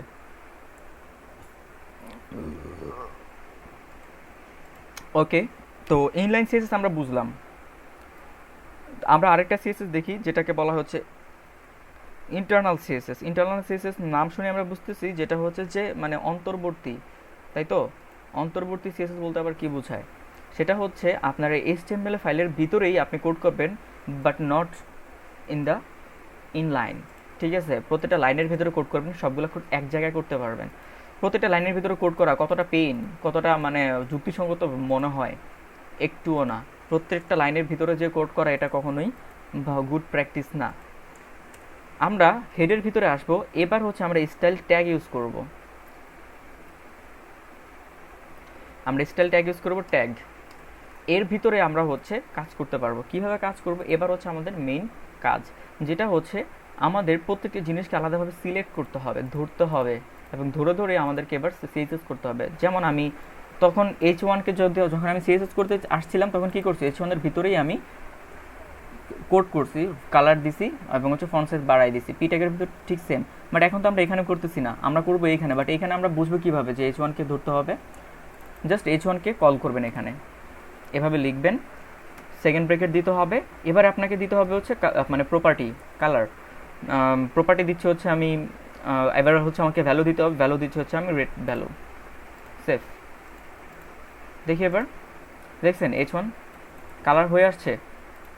এবার আপনি চাচ্ছেন যে H1 এর পর আপনি চাচ্ছেন H6কেও কালার করতে। আপনি জাস্ট এই যে কোটেশনের বাহিরে এসে আপনি আবার H6 এর জন্য আলাদাভাবে H6কে কল করেন, এবং সেখানে বলেন হচ্ছে ওর কালার হোক হচ্ছে ব্লু কালার, এবং হচ্ছে ওর ফন্ট সাইজটা একটু বাড়াই দেন, যেহেতু টেক্সট সাইজ এগুলো হচ্ছে ফন্ট সাইজ বলা হয়। আপনি এখানে দেন হচ্ছে 50 পিক্সেল, মানে ইচ্ছা মতো আর কি, যা ইচ্ছা মন চায় দিয়ে দিলাম। তো দেখেন H6 কত বড় হয়ে গেছে এবং কালারটাও ব্লু হয়ে গেছে। আপনার কি হচ্ছে এইখানে কিন্তু গজামিল হচ্ছে না, আপনার একটা জায়গায় সবগুলো কোড রাখতে পারতেছেন আপনি। আপনি চাচ্ছেন ইমেজটাকে নিয়ে কিছু কাজ করতে, তো সেটা আপনি এখানে করতে পারবেন। তারপর ধরেন আপনি S2কে বা হচ্ছে পিটেকটাকে আবার ধরি, ধরেন হচ্ছে পিটেকটাকে ধরলাম। এখানে আমি চাচ্ছি হচ্ছে কালার দিব হচ্ছে আমি ধরেন ব্রাউন কালার, ওর হচ্ছে ফন্ট সাইজ দিব হচ্ছে, আচ্ছা সরি, ফন্ট সাইজ দিব হচ্ছে ধরেন এখানে লার্জ স্মল মিডিয়াম এভাবে দেওয়া যায়, আমরা হচ্ছে ওইভাবে দিতে পারি। ফন্ট সাইজ দিতে পারি, চলো হচ্ছে আমরা দিই হচ্ছে 80 পিক্সেল, জাস্ট এগুলো প্র্যাকটিসের জন্য বা দেখার জন্য, আর কিছু না। দেখেন কত বড় হয়ে গেছে পিটেকটা। আর H2 তে কোনো ডিজাইন করে নেই, ওটা ওর মতোই আছে, এবং হচ্ছে H6টা এই অবস্থায় আছে। বোঝা যাচ্ছে? এটাকে বলা হয় হচ্ছে ইন্টারনাল সিএসএস, অর্থাৎ আপনি HTML ফাইলের ভিতরেই হেডের ভিতরে কাজ করবেন, ঠিক আছে? ওই যে প্রথমে বলে আসছি না, হেড আমাদের কী কী কাজ করে, একটা হচ্ছে যে আমাদের অ্যাক্টিভিটি বা আমরা কতটা স্মার্ট বা হচ্ছে আমি কতটা জ্ঞানী, সেই জিনিসগুলো বোঝা যায় আমাদের মাথায় থাকে। এবং হচ্ছে আমার পরিচয় পর্ব আমরা আগে সেরে আসছি, এবার হচ্ছে আমাদের বুদ্ধিমত্তার পরিচয় দিতে হবে, এবং সেই বুদ্ধিমত্তাটাই হচ্ছে ধরতে পারেন আপনি এখনকার জন্য সিএসএসটা, ঠিক আছে? আপনি সিএসএস থেকে কাজ করতেছেন যেটা আপনার বডি ল্যাঙ্গুয়েজেই হচ্ছে আপনার মানে দেখা যাচ্ছে বা প্রকাশ পাবে, এটাই হচ্ছে কথা। ইন্টারনাল সিএসএস, ইনলাইন সিএসএস, দুইটা সিএসএস দেখাই ফেললাম। কারো কোনো কোশ্চেন আছে?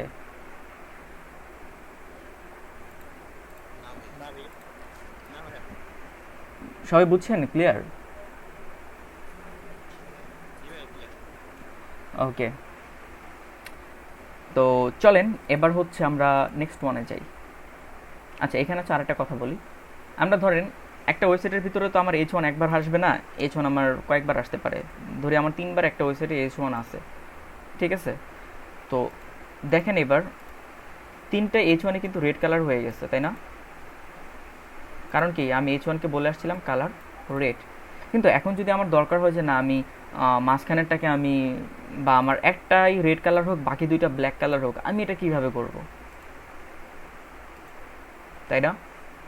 একটু প্রবলেম বলে মনে হচ্ছে। সেটার জন্য একটা সলিউশন হচ্ছে ক্লাস আর আইডি। নাম শুনছেন কখনো? ক্লাস, আইডি, এগুলোর নাম শুনছেন? শোনার কথা। জি ভাই। সবাই বলেন, সবাই বলেন। না ভাই, যারা সিএসিতে আছেন তারা অবশ্যই রেসপন্স করবেন, যারা ট্রিপলিতে আছেন তারা নাও শুনতে পারেন, ঠিক আছে? বাট যারা সিএসিতে আছেন তারা যদি না শুনেন তাদেরকে তো মানে কি করা উচিত? আচ্ছা, ক্লাস আর আইডি হচ্ছে, আচ্ছা আমি বলতেছি, সমস্যা নেই। ক্লাস আর আইডি হচ্ছে এমন একটা ব্যাপার যেটা হচ্ছে আমি যদি একটু মানে আমাদের পারিপার্শ্বিক দিক থেকে বোঝাই সেটা একটু ক্লিয়ার হবে। যেটা হচ্ছে ধরেন আপনি ক্লাসের ভিতরে কার নাম নিতে পারি, যেমন হচ্ছে নাইমুল ভাই, আপনি সামনে আছেন, আপনার কথাই বলে।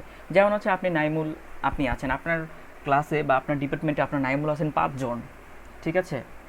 এই 5 জনকে যদি একই ক্লাসে যদি থাকেন, একই ডিপার্টমেন্টে যদি থাকেন, নাইমুল বলে যদি কেউ ডাকে, আপনার 5 জনই কি যাবেন না? ধরেন একটা একটা গিফট আসছে, একটা ধরেন যে মানে ওই কুরিয়ার আসছে আপনার কাছে নাইমুল নামে, বাট কোনো কিছু স্পেসিফিকেশন নাই। এখন এই গিফটটা কে নেবেন? কেউ কি হাতছাড়া করবেন? বলবেন যে না এটা মনে হয় আমার আসছে, ওটা মনে হয় আমার আসছে, এটা মনে হয় আমার আসছে। 5 জনই দাবি করবে যেটা আমার, তাই তো? জি। কিন্তু এখানে স্পেসিফিকেশন তো করতে হবে। তো ব্যাপারটা হচ্ছে এমন যে ক্লাস আর আইডির আপনার যখন সেম এলিমেন্ট বা হচ্ছে সেম কোড যদি থাকে বা একই এলিমেন্ট যদি আপনি বা কয়েকবার ইউজ করা হয় এবং সবগুলোতে ইন্ডিভিজুয়াল যদি স্পেসিফিকেশনের প্রয়োজন পড়ে, সেই ক্ষেত্রে হচ্ছে আমরা ক্লাস আর আইডি ধরে থাকি। যেমন হচ্ছে আপনাকে যদি বলি এখন 5 জনের মধ্যে আপনার স্পেসিফিকেশনটা কেমন হতে পারে, হয়তো বা আপনার রেজিস্ট্রেশন নাম্বার, তাই না? যে নাইমুল হাসান, তার রেজিস্ট্রেশন নাম্বার এত, ডিপার্টমেন্ট এটা, ঠিক আছে? রেজিস্ট্রেশন নাম্বারটা আপনার জন্য আপনার স্পেসিফিকেশনের জায়গা, তাই তো? ইউনিক একটা এই স্পেসিফিকেশনের জায়গা হচ্ছে আপনার রেজিস্ট্রেশন নাম্বার। এমন আরও অনেক কিছু হতে পারে। শুধুমাত্র যদি এভাবে না বলে যেমনটা আরও অন্যভাবে বলা যায়, যেমন হচ্ছে একই এলাকার মতো তো একই নামে অনেকেই থাকে, তাই না? তো সেখানে স্পেসিফিকেশনটা কিভাবে করে? তার বাবার নাম ধরে করে, যে হচ্ছে মানে ও তার ছেলে অমুকের ছেলে অমুক, তাই তো? অমুকের মেয়ে এটা, একই যদি থাকে তো স্পেসিফিকেশনটা কীভাবে হয়, এভাবেও হয়, ওইটা আমরা পরে আসবো। আগে শুধুমাত্র আমরা হচ্ছে কীভাবে একটা ইউনিক জিনিস দিয়ে আমরা স্পেসিফিকেশন করতে পারি সেটা আমরা একটু দেখব। এর জন্য হচ্ছে আমাদেরকে ক্লাসের আইডি ইউজ করতে হয়। ব্যাপারটা হচ্ছে এমন, ধরেন এখন প্রথমটার জন্য আমি কালার রেড চাচ্ছি, সেকেন্ডটার জন্য আরেকটা, থার্ডটার জন্য আরেকটা, তো তিনটাতেই হচ্ছে আমাদের একটা ডিফারেন্ট ক্লাস নেম দিতে হবে। প্রথমটার জন্য আমি দিতে পারি, ধরেন হচ্ছে জাস্ট এক্সাম্পল ফার্স্ট, এই H1-এ যাচ্ছি ক্লাস নামে, এটার জন্য দিচ্ছি হচ্ছে সেকেন্ড, জাস্ট মানে এক্সাম্পল হিসেবে, হ্যাঁ। তারপর এটার জন্য হচ্ছে ক্লাস দিব হচ্ছে একটা থার্ড, ঠিক আছে। এবার যদি বলি আমি আমার ফার্স্ট যেটা আছে সেটা রেড হোক, তার জন্য আমাকে এবার আমি কিন্তু আর H1-কে কল করবো না, এবার কল করবো কাকে, ওদের যে স্পেসিফিকেশন যে ক্লাস নেম সেটাকে, ঠিক আছে। তো এটাকে আমরা কল করব এইখানে। তবে অবশ্যই ক্লাস নেম কল করলে আপনি যখন ক্লাস নেম ইউজ করবেন তখন অবশ্যই আপনাকে সামনের দিকে ডট দিতে হবে, ঠিক আছে। জাস্ট সিম্পলি ডট দিতে হবে, কারণ এই ডট না দিলে ও বুঝবে না যে আপনি ক্লাস নেম বা এই ফার্স্টটা কোত্থেকে আসছে, ফার্স্ট কে, কারণ এটা তো আপনি নিজে দিছেন, এটা তো আর H1-এর মতো প্রিডিফাইন কিছু না, কোনো ট্যাগ না, এটা আপনি নিজে একটা নাম দিয়েছেন। তো এই নামটা কি, ক্লাস নেম। আর ক্লাস নেমটা তখনই বুঝবে যখন হচ্ছে তার নামের সাথে হচ্ছে আপনি আগে হচ্ছে ডট দিবেন, তাহলে হচ্ছে কি ও বুঝবে এই ফার্স্টটা হচ্ছে একটা ক্লাস নেম যেটা ইউজ করা হচ্ছে কোথায়, H1-এর এইখানটাতে। এখন যদি আমরা জাস্ট সেভ দেই তাহলে দেখব শুধুমাত্র আমার প্রথমটাই কালার করা আছে, বাকি দুইটাতে কালার করা নাই। এবার আপনি চাচ্ছেন থার্ডটাতে একটা কালার হোক, তার মানে কি করতে হবে, থার্ডের ক্লাস নামটাকে কল করতে হবে। আপনি এখানে যান, ডট দিয়ে থার্ডটাকে কল করেন, এখানে আপনি চাচ্ছেন হচ্ছে কালার চাচ্ছেন ওর হচ্ছে পিঙ্ক কালার, ঠিক আছে। এটা একটু দিচ্ছি বোঝা যাবে, ধর হচ্ছে পিঙ্ক কালার দিলেন, তাহলে হচ্ছে কি হবে, প্রথমটাকে রেড বলছেন, ও প্রথমটা রেডই আছে, মাঝখানেরটাকে কিচ্ছু বলি নাই, ও ওর মতোই আছে। থার্ডটাকে বলছে তুমি পিঙ্ক কালার হও, ও ওর মতোই মানে পিঙ্ক কালার হয়ে গেছে। তাহলে কি স্পেসিফিকেশন হচ্ছে না?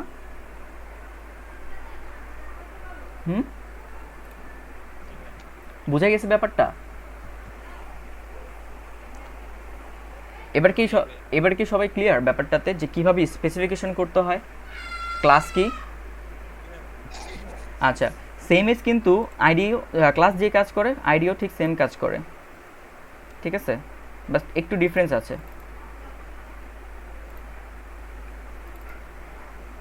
আইডি দিচ্ছি, আইডি দেওয়ার পর আপনাকে অবশ্যই আমরা ক্লাসের জন্য যেমন ডট দিছিলাম আমাদের আইডির জন্য দিতে হচ্ছে হ্যাশ। তা এতটুকুই ডিফারেন্স, আর বেশি কিছু না, জাস্ট ডিফারেন্স এতটুকুই। জাস্ট সেভ করেন।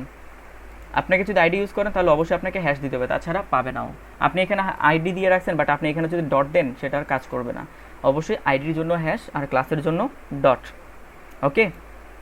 বাট ইউজ করে কোনটা বেশি? অবশ্যই আমরা ইউজ করবো সবসময় ক্লাস, কারণ আইডিগুলো হচ্ছে আরও বেশি ইন্ডিভিজুয়াল। এটাকে বলা হয় হচ্ছে আপনার মানে সিঙ্গেল টাইম ইউজের জন্য আইডি ইউজ করা হয়, আর মাল্টি টাইম ইউজের জন্য হচ্ছে সিএসএস ক্লাস ইউজ করা হয়। ব্যাপারটা হচ্ছে অনেকটা, যখন আপনারা প্রোগ্রামিং ল্যাঙ্গুয়েজে যদি কেউ করে থাকেন তখন এই আইডির ইউজটা হচ্ছে সব থেকে বেশি, ওইখানে ক্লাস নেম বেশি ইউজ করা হয় না। আর আইডি একবার ইউজ করা হয়, আইডি বারবার ইউজ করে না, কিন্তু ক্লাসে আপনি বারবার ইউজ করতে পারেন, ঠিক আছে। তো বোঝা গেছে সবার ক্লাস আইডি কীভাবে স্পেসিফাই করতে হয়?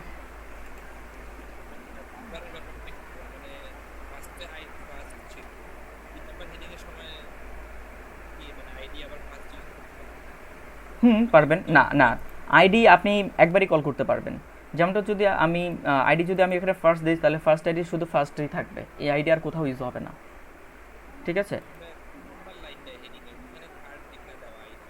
আপনি এইখানে দিতে পারবেন, বাট কাজও হবে, কিন্তু আপনি এটা আপনার মানে গুড প্র্যাকটিস হবে না, আর এটা এভাবে করা হয় না, ঠিক আছে। এভাবে যদি দেন তাহলে হচ্ছে এটাও রেড এটাও রেড, দুইটাই রিড হয়ে যাবে। দেখেন এবার কাজ কিন্তু আপনার ঠিকই হবে, বাট আইডিটাকে আরও বেশি স্পেসিফাই করা হয় এই জন্য, কারণ হচ্ছে এটা প্রোগ্রামিং ল্যাঙ্গুয়েজের ভিতরে ডিরেক্ট কাজ করে, কারণ প্রোগ্রামিংয়ের ভিতরে আইডি দিয়ে মেইনলি কাজ করতে হয়, ঠিক আছে। সেখানে আইডি ধরে ধরে কাজ করা লাগে, সেখানে এমনিতে কাজ হয় না, ঠিক আছে। তো এই জন্য হচ্ছে প্রোগ্রামিং ল্যাঙ্গুয়েজের ভিতরে আইডিটাকে প্রায়োরিটি দেওয়া হয়, আর মার্কআপের জন্য বা HTML CSS-এর ভিতরে ক্লাসটাকে প্রায়োরিটি দেওয়া হয়, কারণ ক্লাসটা আমাদের মাল্টিপল টাইম ইউজ করতে হতে পারে, ঠিক আছে। ওকে, তাহলে এতটুকু পর্যন্ত সবাই ক্লিয়ার? কার কোনো কোশ্চেন আছে? কার কোনো কোশ্চেন আছে? ওকে, আমরা সিএসএসটা তাহলে বুঝলাম। একটা কিন্তু বাকি আছে আমাদের, এক্সটার্নাল সিএসএস, তাই না? What is this? এক্সটার্নাল মানে হচ্ছে বাহিরের, অবশ্যই সেটা বাহিরেই হবে। আমরা এই ট্যাগগুলোকে এখন আর রাখতেছি না, ফেলে দিই। এবং এখান থেকে যে আইডি টাইডি কল করছে সেগুলো আমরা রাখতেছি না, সব কিছু ফেলে দিই।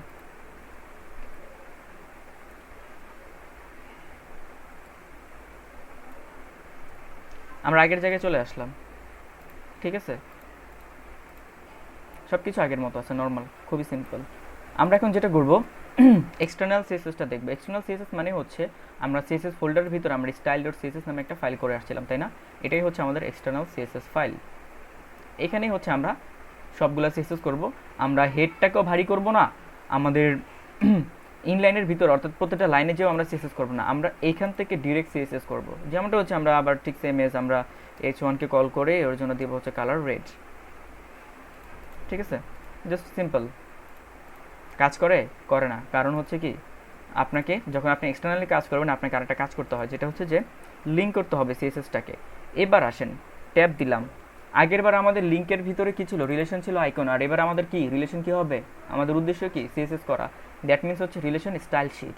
এবং href মানে হচ্ছে আপনাকে এখন সেই সিএসএস ফাইল থেকে style.css ফাইলটাকে ধরাই দিতে হবে যে আপনার কোন ফাইলের ভিতরে আপনি স্টাইল শিট করতে চাচ্ছেন, অর্থাৎ সিএসএস করতে চাচ্ছেন। জাস্ট এবার যদি এটাকে সেভ করে দেন, লিঙ্ক না ছাড়া কাজ করবে না। এই যে h1 এ লিঙ্ক করে দিছি, আমার সবগুলা h1 রেড কালার হয়ে গেছে।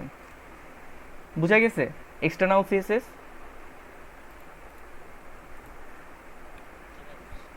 ক্লিয়ার জি ভাইয়া। সবার?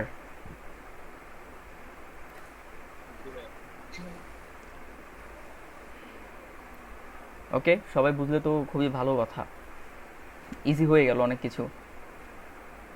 আচ্ছা, তো সবাই যেহেতু বুঝেই গেছেন, চলেন একটা কাজ করি। আমরা হালকা পাতলা একটা লেআউটের এক্সাম্পল আমরা দেখি, তাহলে আমরা আরেকটু বেটার শিখতে পারবো। কারণ আমরা যেহেতু আমাদের মেন কাজটা আমরা শুরু করবো হচ্ছে কালকে থেকে, ঠিক আছে? কালকে থেকে শুরু করলে আমরা আজকে যদি আপনাদেরকে ওই আইডিয়াটা দিতে পারি তাহলে হচ্ছে কালকে আমার ক্লাস নেওয়াটা ইজি হবে, আপনারা বুঝতে পারবেন খুব ভালো করে। আমরা একটা জিনিস দেখি যে আমরা আসলে আমরা ওয়েবসাইট বলতে আমরা কেমন ওয়েবসাইট দেখি, একটা সিম্পল ওয়েবসাইটের মতো দেখবো, ঠিক আছে? আমরা একটু পেন্টে যাচ্ছি। ধরেন এটা হচ্ছে আমার, সরি, ধরেন এটা হচ্ছে আমার ওয়েবসাইট, ঠিক আছে? আমাদের ওয়েবসাইটের ভিতরে থাকে কি, এই পাশে একটা মানে হেডার পার্ট থাকে না, যেখানে লোগো থাকে, আর হচ্ছে এই পাশে মেনু থাকে, এরকমই তো থাকে, তাই তো? আর এই পাশে দেখা যায় যে একটা বড় করে একটা ব্যানার সেকশন থাকে, যেখানে হচ্ছে ইমেজগুলো স্লাইড হতে থাকে। এই পাশে একটা কন্টেন্ট থাকে, তারপর এই পাশে একটা কন্টেন্ট থাকে, তাই তো?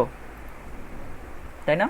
আবার দেখা যাচ্ছে নিচের দিকে আরেকটা কন্ট্যাক্ট ফর্ম থাকে বা হচ্ছে ফুটার সেকশন থাকে, এমনই তো থাকে।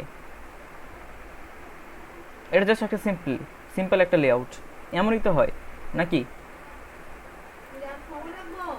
হুম, এমনই তো থাকে নাকি? ওকে, আচ্ছা, তো আমরা হচ্ছে এই জিনিসগুলা কিভাবে ডিজাইন করতে পারি, ঠিক আছে? আমরা এরকম যদি ডিজাইন করি, কালকে যখন আমরা নতুন করে শেখা শুরু করব তখন আমাদের জন্য ইজি হবে। তো এই হচ্ছে আমাদের ডিজাইনটা। তবে এটা আমরা নর্মাল HTML CSS দিয়ে এখন না করে আমরা বুটস্ট্র্যাপ ইউজ করে করব।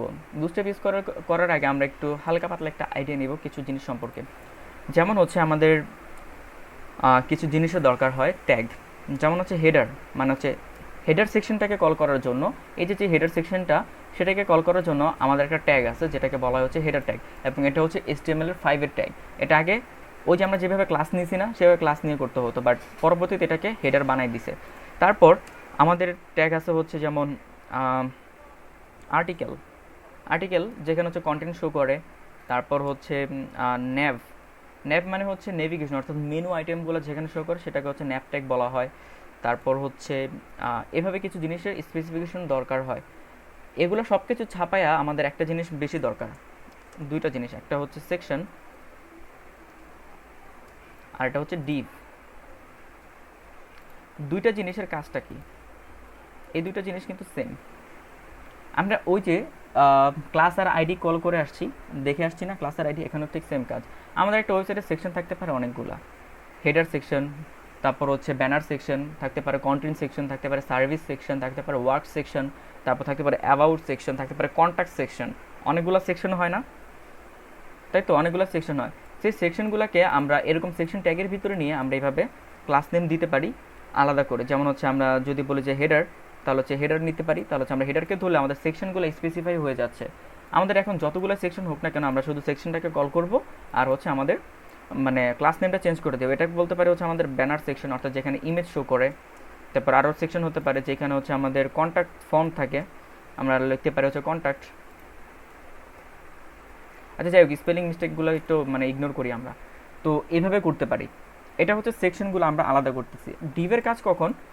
ডিভের কাজ হচ্ছে আপনার সেকশনের ভিতরেও আপনার ব্লক তৈরি হতে পারে। যেমনটা হচ্ছে, আমি আবার একটু পেন্টে যাচ্ছি, যেমন হচ্ছে এটা কি একটা সেকশন বলতে পারি আমরা। আমরা একটু ব্যাগে যাচ্ছি আবার। ধরেন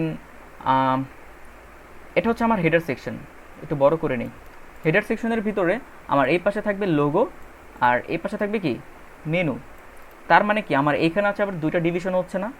সেকশনটা কি আমার আবার দুইটা ভাগ করতে হচ্ছে, একটা হচ্ছে লোগোর জন্য আর একটা হচ্ছে নেভিগেশন, অর্থাৎ হচ্ছে আমার মেনু আইটেমের জন্য। হোম, অ্যাবাউট, এই মেনুগুলো যে শো করে সেই মেনুগুলোর জন্য। তার মানে আমাদের ডিভিশন হয়ে যাচ্ছে দুইটা। তো আমাদের যেখানে করতে হবে সেকশনের ভিতরে আবার এরকম ডিভ কল করতে হবে। ডিভ মানে হচ্ছে ডিভিশন। আপনার ডিভিশনগুলো কেমন হবে? এই ডিভিশনের ক্লাস নেম দিতে হবে হচ্ছে ধরুন আপনার লোগো, আপনি বলে দিতে পারেন, এবং এই ডিভিশনের ক্লাস নেম হচ্ছে হবে আপনার ন্যাভ বা হচ্ছে নেভিগেশন। আপনি যখন এভাবে আপনি স্পেসিফাই করে দেবেন, আপনার কিন্তু মানে জিনিসগুলো ভাগ হয়ে যাচ্ছে। আপনার সেকশনগুলো হচ্ছে আপনি বলতে পারেন কোনটা কোন সেকশন, এবং সেকশনের ভিতরে যখন ইন্ডিভিজুয়ালি আরও অনেক বেশি ব্লকের তৈরি দরকার হবে, ডিভিশনের দরকার হবে, সেগুলোকে আমরা কল করবো হচ্ছে ডিভ দিয়ে। ঠিক আছে? এবং যখন আমরা এগুলোকে কাজ করব, আমরা এগুলোকে কাজ করতে পারবো। যেমনটা হচ্ছে আমি একটু দেখাই হেডার সেকশনটাকে করে। জাস্ট হেডারটাকে আমি কল করব, এখানে ডট দিয়ে হেডারটাকে কল করলাম। ধরেন এর একটা ব্যাকগ্রাউন্ড কালার দিচ্ছি আমি, ধরেন হচ্ছে রেড কালার দিলাম, এবং হচ্ছে কি হচ্ছে ওর একটা হাইট দিয়ে দিচ্ছি, মিনিমাম হাইট, মানে লম্বায় কতটুকু হবে মিনিমাম হাইট দিচ্ছি হচ্ছে ধরেন আমি 100 পিক্সেল। মিনিমাম না, আমরা জাস্ট হচ্ছে হাইটই দিয়ে দিব। হাইট দিলাম হচ্ছে 100 পিক্সেল। দেখি, দেখেন একটা সেকশন চলে আসছে, তাই না? আমরা এইখানের ভিতরে আমরা চাচ্ছি হচ্ছে লোগো আর হচ্ছে নেভিগেশন, এই হেডার সেকশনের ভিতরে যে দুইটা ডিভ আছে, এই দুইটা ডিভকে আমরা ওইখানে শো করাবো। আমরা এইখানে আসলাম, লোগোটাকে কল করব। লোগোটাকে কল করার পর এখানে আমরা বলবো হচ্ছে ওর ব্যাকগ্রাউন্ড কালার হবে ধরেন হচ্ছে আমি দিচ্ছি হোয়াইট কালার হোক, WHIT হোয়াইট, এবং ওরও হাইট হবে হচ্ছে ওর সমান, বা আমি বলতে পারি হচ্ছে আচ্ছা 100 পিক্সেলে দিচ্ছি, সমান হবে। Just save. আচ্ছা, পুরোটা নিয়ে নিচ্ছে, কারণ কি ওর কোনো উইথ নাই। আচ্ছা চলেন আমরা যদি এটার সাথে চিন্তা করি, এটা পুরোটা 100%, ধরেন এই হেডার সেকশনে পুরোটা 100%, তার ভিতরে লোগো কতটুকু জায়গা নিয়ে আসে, কত পার্সেন্ট জায়গা এ পর্যন্ত চিন্তা করেন? 20%। তার মানে হচ্ছে ওর এখানে আমাদের লোগোকে একটা উইথ দিতে হবে। উইথ মানে হচ্ছে পাশে কতটুকু হবে, আমরা দিতে পারি এখানে হচ্ছে 20%, মানে হচ্ছে 100%-এ 20% ও জায়গা নিয়ে নেবে। দেখেন এবার এই যে হোয়াইট পেয়ে গেছে, আমরা হোয়াইট না দিয়ে এখানে অন্য একটা কালার দিই, তাহলে বোঝা যাবে। এখানে কী কালার দিব? ইয়েলো কালার দিব, দিই, দেখি কেমন দেখা যায়। তো দেখেন এটা হচ্ছে ধরেন আমার লোগো পার্ট, এটা হচ্ছে আমার হেডার, আর এই পাশে আমার কী আনতে হবে? নেভিগেশনটাকে আনতে হবে। তো এবার হচ্ছে আমাদের কী করতে হবে? এই নেভিগেশন ক্লাসটাকে ধরি, ধরেন এইখানে আমরা নেভিগেশনটাকে কল করলাম, এখানকার ব্যাকগ্রাউন্ড কালারও দিচ্ছি আমরা এটার মতোই, এবং হাইটও হবে সেম।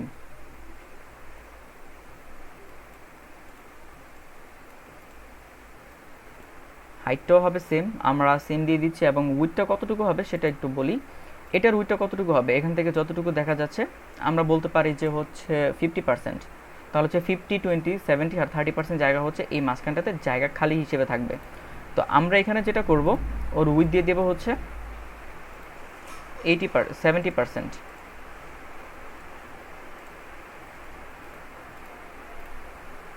সবাই কি আছেন?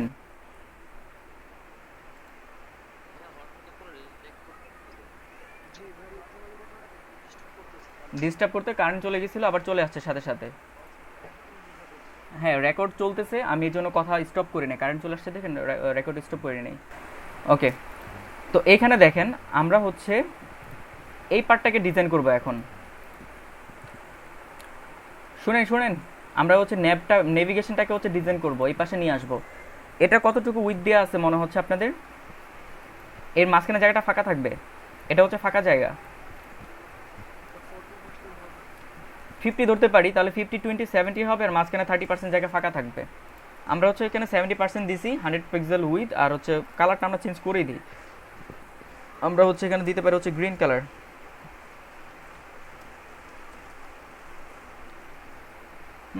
গ্রিন কালার দিলাম। তাহলে দেখেন এটা কিন্তু নিচে শো করছে, বাট এটা কিন্তু আমাদের এইখানে শো করতেছে না এখন পর্যন্ত, তাই তো? এটাকে এখানে আনার সিস্টেম আছে আলাদা। সেই সিস্টেমটা কি? আমাদের এই লোগোটাকে বলতে হয় হচ্ছে ফ্লট লেফট। ফ্লট মানে হচ্ছে আপনার ওই পাশে যে জায়গাটা থাকবে, মাঝখানে যে খালি জায়গাটা থাকবে, সেই খালি জায়গাটাতে হচ্ছে আপনি তাকে জায়গা দিয়ে দিবেন। সাউন্ড হচ্ছে কার? মাইক্রোফোনটা অফ করে দেন সুপন ভাই। তো যেটা বলতেছিলাম, আমরা দুইটা জিনিসকে যখন কন্টেন্টকে যখন পাশাপাশি আনতে চাই, তখন হচ্ছে আমাদেরকে ফ্লট দিয়ে আনতে হয়। এখানে বলে তো কিছু কথা বলতেই হচ্ছে, যেটা হচ্ছে যে আমাদের এলিমেন্টগুলা যেমন H1 P ট্যাগ এগুলো আপনারা দেখছেন, সেকশন ডিভ এগুলো আপনারা দেখতেছেন। এখানে দুইটা কথা আছে, একটা হচ্ছে ইনলাইন এলিমেন্ট আর একটা হচ্ছে ব্লক এলিমেন্ট। সেটা আগে বলা উচিত ছিল। ইনলাইন এলিমেন্ট মানে হচ্ছে আপনার কন্টেন্ট যতটুকু ঠিক ততটুকুই শো করে, আর ব্লক এলিমেন্ট মানে হচ্ছে আপনার কন্টেন্ট যদি একটা সিঙ্গেল ওয়ার্ডও হয়, সেটা আপনার ব্রাউজারে পুরো উইথ জুড়ে জায়গা নিয়ে থাকে। জাস্ট একটু বুঝাই দিই এখান থেকে। সেকশনের ভিতরে আমরা H1 দিচ্ছি, দিস ইজ ব্লক এলিমেন্ট। আর আরেকটা হচ্ছে আমরা এখানে আই ট্যাগ কল করি। আই ট্যাগ মানে হচ্ছে italic, this is italic tag. এবং সাথে হচ্ছে এখানে আমরা ইমেজকে কল করব নিচে নিচে, ইমেজের স্ল্যাশ। এটা একটু বুঝাইতে হবে, না বুঝাইলে হবে না। তো আমরা এখানে হচ্ছে হাইট উইডটা দিয়ে দিব আগের মতো। হাইট দিব হচ্ছে 100 পিক্সেল এবং উইথ দিব 100 পিক্সেল। জাস্ট দেখেন তো কি হয়েছে। এই পাশে জায়গা আছে তাই না?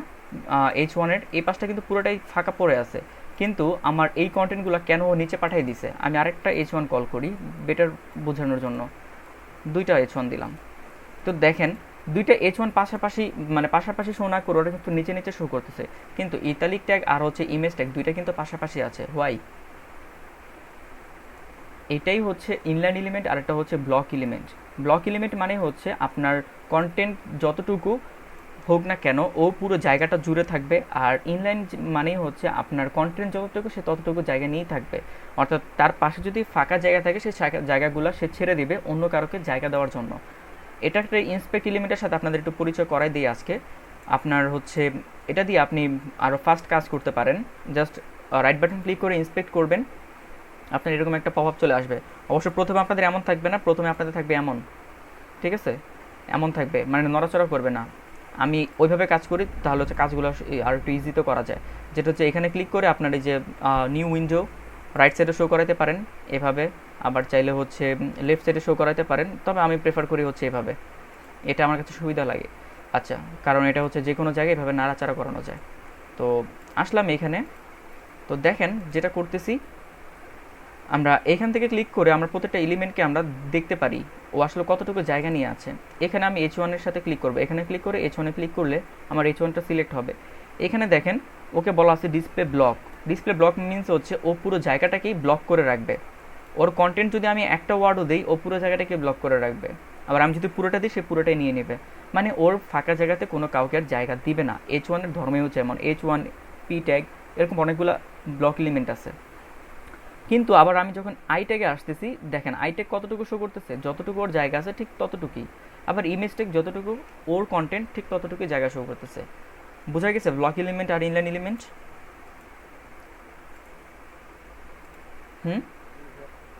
মানে একটা হচ্ছে পুরোটা জায়গা নিয়ে থাকে, আর একটা হচ্ছে জায়গা নেয় না, ছেড়ে দেয়। তো এটাই বোঝানোর জন্য আমরা যে ডিভ ইউজ করতেছি সেই ডিভগুলোই হচ্ছে ব্লক এলিমেন্ট। এই ডিভগুলাই ব্লক এলিমেন্ট বোঝানোর জন্য আপনাদেরকে আবার আমার সেইখানে নিয়ে যেতে হলো। ওকে, তো ডিভগুলো হচ্ছে আমাদের ব্লক এলিমেন্ট, দ্যাটস ওয়াই কী হয়, ওরা জায়গা ব্লক করে রাখে। এখানে আমি একটু সিএসএস করে আসছিলাম, সেগুলো একটু ইয়ে করে দিই, ডিলিট করে দিই। তো এখন যদি দেখেন ও তো হচ্ছে সেকশন, আর এ হচ্ছে কি আমার লোগো ডিভ, আর এটা হচ্ছে আমাদের নেভিগেশন ডিভ। লোগো ডিভের দেখেন, লোগো ডিভ কিন্তু 20% জায়গা দিছি, আর ওকে দিছি আমি 50%, তার মানে 70% টোটাল। আরও ফাঁকা আছে জায়গা 30%, কিন্তু তারপরেও ও ওকে ওই পাশে জায়গা দেয় নাই, ও কিন্তু ওকে নিচে নিয়ে চলে আসছে। এবং ডিভ কিন্তু নর্মালি হচ্ছে ও দেখেন কতটুকু জায়গা নিয়ে আসছে, পুরোটাই হচ্ছে মানে উইথ আমি 50% করে দিছি, তারপরও ও ব্লক এলিমেন্ট হয়ে যায়। আচ্ছা, নেভিগেশনে এই যে দেখেন নেভিগেশনে কিন্তু উইথ আমি 70% দেওয়ার পরেও ও কতটুকু জায়গা নিয়ে আসে, পুরোটাই ব্লক করে রাখে। তো ওদেরকে আসলে এভাবে আছে, ওদেরকে মানুষ করতে হয়, কথা শুনে না, কথা শোনাইতে হবে। তার জন্য যেটা করতে হবে, আমরা চাচ্ছি এটা কি, এই লোগোর পাশে এইখানে হচ্ছে আমাদের এই গ্রিন যে পোর্শনটা বা নেভিগেশনের যে পোর্শনটা সেটা শো করুক, তাই তো। একটু বেটার আন্ডারস্ট্যান্ডিংয়ের জন্য আমরা এখানে একটা কন্টেন্ট দিই, এখানে আমাদের হচ্ছে লোগো, আর এখানে লিখি আমরা হচ্ছে ন্যাভ, তাহলে সবাই বুঝতে পারবেন, ঠিক আছে। তো এই লোগো পার্টের পাশে হচ্ছে আমাদের ন্যাভটা থাকবে, আর এই ন্যাভটা হচ্ছে এই পাশে উপরের দিকে চলে আসবে। এই জন্য আমাদের একটা প্রপার্টি ইউজ করতে হয়, যেটার নাম হচ্ছে ফ্লট। ফ্লট মানে হচ্ছে আমরা যেটা বলি ফ্লটিং, ভাসে, তাই তো, আমরা বাংলায় যদি বলি ভাষা। এখানে হচ্ছে ঠিক সেম, যে জায়গাটা ফাঁকা আছে সেই ফাঁকাটার মধ্যে কী করবে, সে নিচের যে কন্টেন্টটা থাকবে সেটাকে এনে সে জায়গা দিয়ে দিবে। ফ্লট লেফট, আমি জাস্ট এটাকে কল করি লোগোকে, মানে ও যেন লেফট সাইডের ফ্লট হয়ে থাকে। তখন কি হচ্ছে, এই ন্যাপটা ওর পাশে খালি জায়গাটাতে ও জায়গা দিয়ে দিছে, তাই তো। ফ্লটের আরেকটা ভ্যালু আছে, ফ্লট রাইট। আপনি যদি এখন চান যে এই কন্টেন্টটা ন্যাপটা রাইটের দিকে চেপে থাকুক, আপনি বলবেন হচ্ছে রাইট, ফ্লট রাইট, ফ্লট রাইট, দুইটাই ভ্যালু ওর, আর কোনো ভ্যালু নেই। একটা হচ্ছে লেফট থেকে শো করে, আর একটা হচ্ছে রাইট থেকে শো করে। এই যে দেখেন 20%, 70%, বাকি 30% জায়গা হচ্ছে এইখানে শো করতেছে। আচ্ছা, 70%, 20%, বাকি থাকে হচ্ছে 30% জায়গায় কেউ পায় নাই, জায়গা তো কম কেন, কোথায় 10 দিছি? ও আচ্ছা, 90% হয়ে গেছে, সরি, হ্যাঁ 10% জায়গা আমি এখানে দিব হচ্ছে 50%, সরি। তাহলে হবে 70% আর 30% জায়গা হচ্ছে মাঝখানে ফাঁকা হিসেবে থাকবে। তো এভাবে হচ্ছে গ্রিডগুলা, লেআউটগুলা সাজানো হয়, বুঝা গেছে? এটা একটু কঠিন না? এবার একটু কঠিন লাগছে না সবার? এতক্ষণ তো অনেক কিছু দেখছেন যা আপনাদের কাছে খুবই ইজি ছিল, বাট এখন তো একটু কঠিন, নাকি? আস্তে আস্তে কঠিনের দিকে যাচ্ছি। ওকে, চলো আরেকটু সহজ করি, আমরা ফ্লটিং ইউজ করব না, ঠিক আছে। আর একটু সহজও আছে আমাদের, ঠিক আছে, আমরা সেই জিনিসটার সাথে পরিচিত হই। আমাদের আরেকটা জি বলেন। যদি ফ্লোটটা ইউজ করি, তো হুম, মাঝে ইউজ করতে হয়। হ্যাঁ হ্যাঁ, তো দেখা যায় যে ওইটাকে আমি যদি ওই এলিমেন্টটাকে যদি কখনো ওভার করতে চাই, হুম, তখন যদি যেমন মেনু যদি তৈরি করতে চাই, ওটা আর করা যায় না। করা যায় না। ওভারফ্লো হিডেন করলে ওর হচ্ছে কন্টেন্টের বাইরে যা কিছু সব কিছু হিডেন করে দেয়। আমরা এজন্য ফ্লোট একদমই অ্যাভয়েড করবো এখন। জাস্ট আমি আপনাদের শেখানোর জন্য জাস্ট বলে দিলাম, জানাইতে হবে, জাস্ট বলে দিলাম এই জন্য, কারণ ফ্লটটা খুবই পরিচিত একটা জিনিস, সবার জানতে হবে। কারণ আপনি শিখে যদি ফেলেন আর ফ্লট সম্পর্কে জানেন না, সেটা খুবই খারাপ দেখায়, এই জন্য ফ্লটটা সম্পর্কে বলে দিলাম। বাট আমরা এখন কাজ করব হচ্ছে আরেকটা জিনিস নিয়ে, যেটা নাম হচ্ছে ফ্লেক্স বক্স। নাম শুনছেন কখনো? ফ্লেক্স বক্স, এটা খুব জোস একটা জিনিস। আপনি এখানে জাস্ট সিম্পলি এখানে বলানো হচ্ছে ডিসপ্লে ফ্লেক্স, তাহলে কী হবে জানেন? এটা হচ্ছে আমার প্যারেন্টকে এখানে, আর আরেকটা জিনিস বোঝাই, এটা হচ্ছে কি ওর প্যারেন্ট, আর এগুলো হচ্ছে কি ওর চাইল্ড দুইটা, তাই না? লোগো একটা চাইল্ড, নেভিগেশন একটা চাইল্ড, তাই তো। প্যারেন্টকে হেডার, আর লোগো আর নেভিগেশন ওরা দুজন হচ্ছে সিবলিং, ঠিক আছে। তো আমরা এভাবে একটু মনে রাখি, আমাদের যদি আমরা কখনো দুইটা জিনিসকে বা অনেক একাধিক জিনিসকে পাশাপাশি রাখতে চাই, আমাদের ফ্লোটিং ছাড়াও আরেকটা অল্টারনেট ওয়ে আছে, যেটার নাম হচ্ছে ফ্লেক্স বক্স। আমরা যখন ফ্লেক্স বক্স জাস্ট বলে দিব ডিসপ্লে ফ্লেক্স, তখন দেখেন কি হয়েছে, এইখানে আসেন, দেখেন অটোমেটিক কিন্তু দুইটা উপরের দিকে চলে আসছে, তাই তো। আমি এটাকে আবার একটু রিমুভ করে দিচ্ছি। আচ্ছা, রিমুভ করেই দিলাম। আপনাদের হচ্ছে আমি একটু এবার ইন্সপেক্ট করে কাজ করাই, ইজিয়েস্ট ওয়েতে কীভাবে কাজ করা যায় সেটা দেখেন। আচ্ছা, আমি আর এখান থেকে হচ্ছে রেড কালারটাকে রিমুভ করে দিচ্ছি, কারণ রেডটা খুব বাজে লাগে। ওকে, তো এই হচ্ছে অবস্থা, তাই তো। ইন্সপেক্ট করবেন আপনারা। ইন্সপেক্ট করার পর এই জিনিসগুলোকে সিলেক্ট করবেন। এই যে কার্সারে ক্লিক করার পর আপনি সবগুলো কীভাবে সিলেক্ট করতে পারবেন। ধরেন আমি এখানে সিলেক্ট করলাম, আপনার HTML এ কী কী কোড করা আছে সবগুলো কোড আপনি এখানে দেখতে পারবেন, এবং CSS এর যেই ক্লাসগুলোকে কল করে আসছেন সেগুলোকে এখানে দেখতে পারবেন। তার জন্য অবশ্যই আপনাকে যেই ক্লাসগুলো কল করছেন সেগুলোকে CSS এ কল করা থাকতে হবে। আপনি যদি এখানে কল না করা থাকেন, আপনি ইন্সপেক্ট করলে তাদেরকে পাবেন না, খুঁজেও পাবেন না তাদেরকে। তো এখানে দেখেন আপনার HTML এ কী কী কোড করছেন, সেকশন কল করছেন, লোগো কল করছেন, তারপর হচ্ছে নেভিগেশন কল করছেন। এতটুকুই তো কাজ করা আছে আমাদের, তাই না? আমাদের ফ্লেক্স বক্সটা করতে হচ্ছে প্যারেন্টে, নট চাইল্ডে। আমরা প্যারেন্টে এসে এই যে দেখেন প্যারেন্ট হেডার ক্লাসটা কিন্তু আমাদের অলরেডি শো করতেছে। আমরা এখানে এসে বলবো ডিসপ্লে ফ্লেক্স, এটা হচ্ছে টেস্টিং। আপনি এখান থেকে টেস্ট করে করে ভিউ দেখে দেখে বা লাইভ কাজ করে আপনি সেভ করে নিতে পারবেন। যেটা হচ্ছে আমরা কোডিরও করবো, এসে ব্রাউজারের দেখবো, এটা খুব বেশি পেইন, আমরা ওইভাবে কাজ করি না। তো আমরা হচ্ছে সবসময় ইন্সপেক্টর এলিমেন্ট দিয়ে কাজ করব, সো মাচ সুপার ফাস্ট আর স্মার্ট এটা। আচ্ছা, ডিসপ্লে ফ্লেক্স করার পর দেখেন কি হয়েছে, এটা উপরের দিকে চলে আসছে। আমরা এটাকে কেটে দিচ্ছি, দেখেন নিচে ডিসপ্লে ফ্লেক্স করার সাথে সাথে ও হচ্ছে উপরে চলে আসছে। তারপর মাঝখানে গ্যাপটা দিতে হবে না, আমাদের কিছু প্রপার্টি আছে, জাস্টিফাই কন্টেন্ট। এখানে আমাদের আরও কিছু আছে, space around, space between, space evenly, start, stretch, flex start, unset. দেখেন আমাদের মেনলি কাজ করতে হবে অ্যারাউন্ড, বিটুইন আর হচ্ছে ইভেনলি নিয়ে। অ্যারাউন্ড মানে হচ্ছে আমি যদি একটু দেই, আচ্ছা বিটুইন হয়ে গেছে, অ্যারাউন্ড দিচ্ছি, আপনাদের একটু বোঝাচ্ছি। দেখেন দুই পাশ থেকে হচ্ছে সমান করে জায়গা ছাড়া ওদের। এই যে লোগোতে যদি আমি ক্লিক করি, এখান থেকে কিছু জায়গা ছাড়ছে, এখান থেকেও জায়গা ছাড়ছে, ও এখান থেকে জায়গা ছাড়ে, ও এখান থেকে জায়গা ছাড়ে, মানে হচ্ছে দুইটা ডিভি দুই পাশ থেকে সমান পরিমাণ জায়গা ছেড়ে হচ্ছে এটাকে বলা হচ্ছে অ্যারাউন্ড, উভয় পাশ থেকে জায়গা ছাড়ে। আরেকটা হচ্ছে স্পেস ইভেনলি। ইভেনলিটা হচ্ছে এই পাশ থেকে যতটুকু জায়গা ছাড়বে, এই পাশ থেকেও যতটুকু জায়গা ছাড়বে, এবার মাঝখান থেকে যতটুকু গ্যাপ দেওয়ার দরকার তারা নিয়ে নেয়। আরেকটা হচ্ছে স্পেস বিটুইন। স্পেস বিটুইন মানে হচ্ছে যতটুকু খালি জায়গা আছে সেটা দুইটার মাঝখানে দিয়ে ওরা দুজন দুই পাশে চেপে যাবে, ঠিক আছে, নিরাপদ দূরত্ব বজায় রাখতেছে, এটাকে বলা হচ্ছে স্পেস বিটুইন। তো এটা কি সেই ফ্লটের থেকে সহজ না?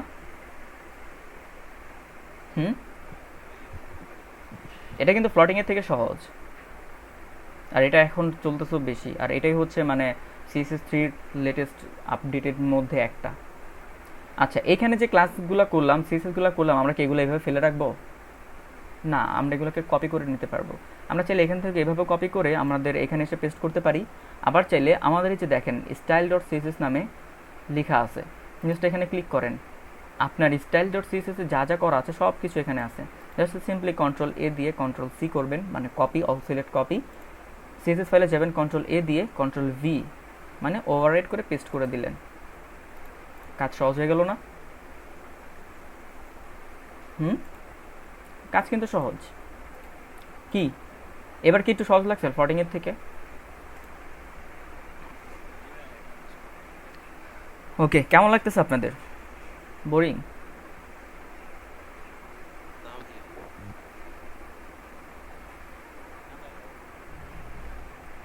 ওকে ওকে,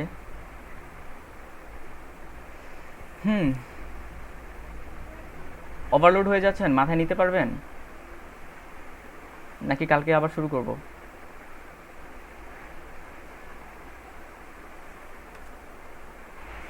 বলেন বলেন। হাজার না ভাইয়া। আর যাব না?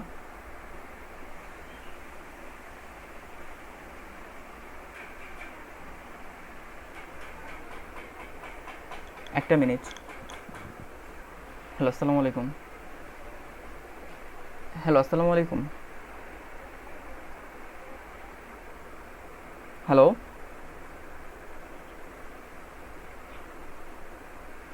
আচ্ছা আজকে কি তাহলে এতটুকুই থাকবে?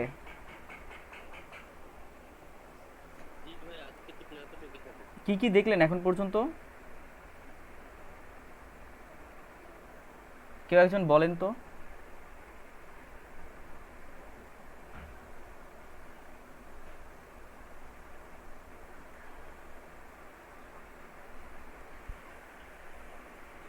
অনেকগুলো ট্যাগ দিলাম, তারপর টাইলের সিএসএস ফর্ম।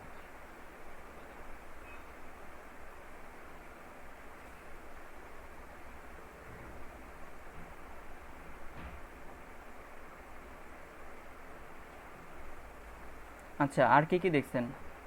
এতটুকুই? হ্যাঁ নয়ন ভাই, আমি হচ্ছে ক্লাসে আছি, ক্লাস থেকে পরে ফোন দিচ্ছি। হ্যাঁ, এফবিতে। ও আচ্ছা আচ্ছা, ঠিক আছে, ক্লাস শেষ করি আমি। হ্যাঁ, ওকে। হ্যাঁ, এতটুকুই। HTML এর বেসিক জিনিসগুলো আমরা আজকে টোটাল এই পর্যন্ত দেখলাম। তো আজকে মনে হয় না আপনাদের বেশি কিছু কাজ আছে, তাই না? কাজ দিলে কিন্তু দেয়া যায়, দিব। চান অ্যাসাইনমেন্ট চান? জি একদম তাই সবাই কি এগ্রি? কয়েকজন শুধু কথা বলেন, বাকিরা কেউ কথা বলে না। জি ভাইয়া। একদিন সময় তো। আচ্ছা ঠিক আছে, চলেন আমরা হচ্ছে কিছু কাজ করি এবং সেই কাজগুলো দিয়ে আমরা অ্যাসাইনমেন্ট হিসেবে আপনাদের দিয়ে দিব। আমরা একটা টেবিল ক্রিয়েট করব, ঠিক আছে? টেবিল ট্যাগের মাধ্যমে। টেবিল, জাস্ট টেবিল দিলে টেবিল ক্রিয়েট হয়ে যায়। এবং টেবিলগুলোতে আমরা কি কি দেখি? একটা রো থাকে, তারপর হচ্ছে কিছু জিনিস থাকে, তাই তো? আমরা যেমনটা দেখি যে প্রথমেই টেবিলের ভিতরে কি থাকে, একটা রো থাকে এরকম, তাই তো? রো থাকে না? তারপর না তার ভিতরে হচ্ছে ডাটাগুলো দেওয়া হয় এইভাবে লম্বা লম্বা করে, ডাটা ডাটা, তাই? ঠিক আছে, এভাবে কিন্তু দেওয়া হয়, তাই তো? তো এই জিনিসগুলোকে বলা, এইভাবে হচ্ছে আমরা একটা টেবিল ক্রিয়েট করব টোটালি, যেরকম টেবিলের আমরা দেখি এরকম এরকম টেবিল থাকে, সেই টেবিলগুলোই হচ্ছে আমরা এখন আজকে ক্রিয়েট করব এবং হচ্ছে আপনাদের অ্যাসাইনমেন্ট হিসেবে আমরা এই টেবিলের ভিতরে কিছু কাজ দিব। ওকে, তো চলেন আমরা হচ্ছে টেবিলটাকে কল করলাম। টেবিলটাকে কল করার পর আমাদের দিতে হয় হচ্ছে টিআর। টিআর মানে হচ্ছে টেবিল রো, ঠিক আছে? টেবিল রো এর পর প্রথম রোতে কি থাকে, অর্থাৎ প্রথম রোতেই কিন্তু থাকে হচ্ছে যে নেম, ইমেল, এই সেই হাবিজাবি এরকম অনেক কিছু থাকে, বা হচ্ছে ওই কলামের নামটা কি সেই জিনিসটা বলা থাকে। তো সেটাকে আমরা প্রথমবার বলতে পারি হচ্ছে টিএইচ, মানে হচ্ছে টি হেডিং, ঠিক আছে? Table head. সেখানে আমরা যা দিব সেগুলোই হচ্ছে সেগুলো শো করবে, জাস্ট লাইক দিস। আমি এখানে হচ্ছে সিরিয়াল নাম্বার দিচ্ছি টিএইচ, তারপর হচ্ছে দিচ্ছি ট্যাগ নেম, তারপর হচ্ছে দিচ্ছি সরি ট্যাগ ডেসক্রিপশন, তারপর হচ্ছে দিচ্ছি এক্সাম্পল, ঠিক আছে? জাস্ট এতটুকু যদি দেই, আমরা যদি একটু এইখানে আসি দেখি, দেখেন তো সিরিয়াল নেম ট্যাগ একটু মোটা মোটা হয়ে আসছে, তাই তো? এটা কি টেবিল তৈরি হয়ে গেল, মানে টেবিলের হেড তৈরি হয়ে গেল। তারপর আমাদের এটা হচ্ছে ফার্স্ট রো। সেকেন্ড রোতে কি থাকবে? আমাদের পরবর্তী কাজগুলা, যেমন হচ্ছে টি আর দিচ্ছি সেকেন্ড রো। এবার হচ্ছে আমাদের কি থাকবে, ডাটা থাকবে টিডি, এবং সেখানে আমরা বলবো হচ্ছে সিরিয়াল নাম্বার 01, তারপর হচ্ছে নেক্সট টিডি। এখানে ট্যাগ নেম কি, আমরা এখানে দিতে পারি হচ্ছে H1 ট্যাগ, তারপর হচ্ছে ডেসক্রিপশন কি, this is heading tag,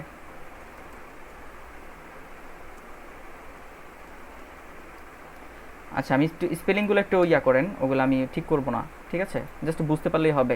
example কেমন হবে, আমরা একটা H1 ট্যাগ নিব এবং সেইখানে H1 ট্যাগের ভিতরে আমরা লিখব হচ্ছে দিস ইজ হেডিং ট্যাগ। মানে ট্যাগের ভিতরে কিন্তু ট্যাগ নেওয়া যায়, সেটা জানি, সেটা দেখলেন তো এখন, তাই তো? যদি না জানেন দেখে ফেললেন, ট্যাগের ভিতরে ট্যাগ নেওয়া যায়। তো টিডি এর ভিতরে আমরা দিলাম এভাবে, just simply just look at this. কী হলো, সিরিয়ালের জায়গায় সিরিয়াল 1, ট্যাগ 2 এর জায়গায় H1, ট্যাগের নেম H1, তারপর হচ্ছে ট্যাগ ডিসক্রিপশনের ভিতরে আসছে দিস ইজ হেডিং ট্যাগ, আর এক্সাম্পলের ভিতরে পুরো এক্সাম্পল যেমন ঠিক তেমনই, তাই তো? তো আরও যখন আপনার অ্যাড করতে হবে ঠিক সেমভাবে টিআর আরও নিতে হবে। এবার হবে কি, যত টিআর নেবেন তত চলে আসবে। তো এখানে আমরা দিচ্ছি হচ্ছে S2, এখানে দিব হচ্ছে আমরা ইমেজ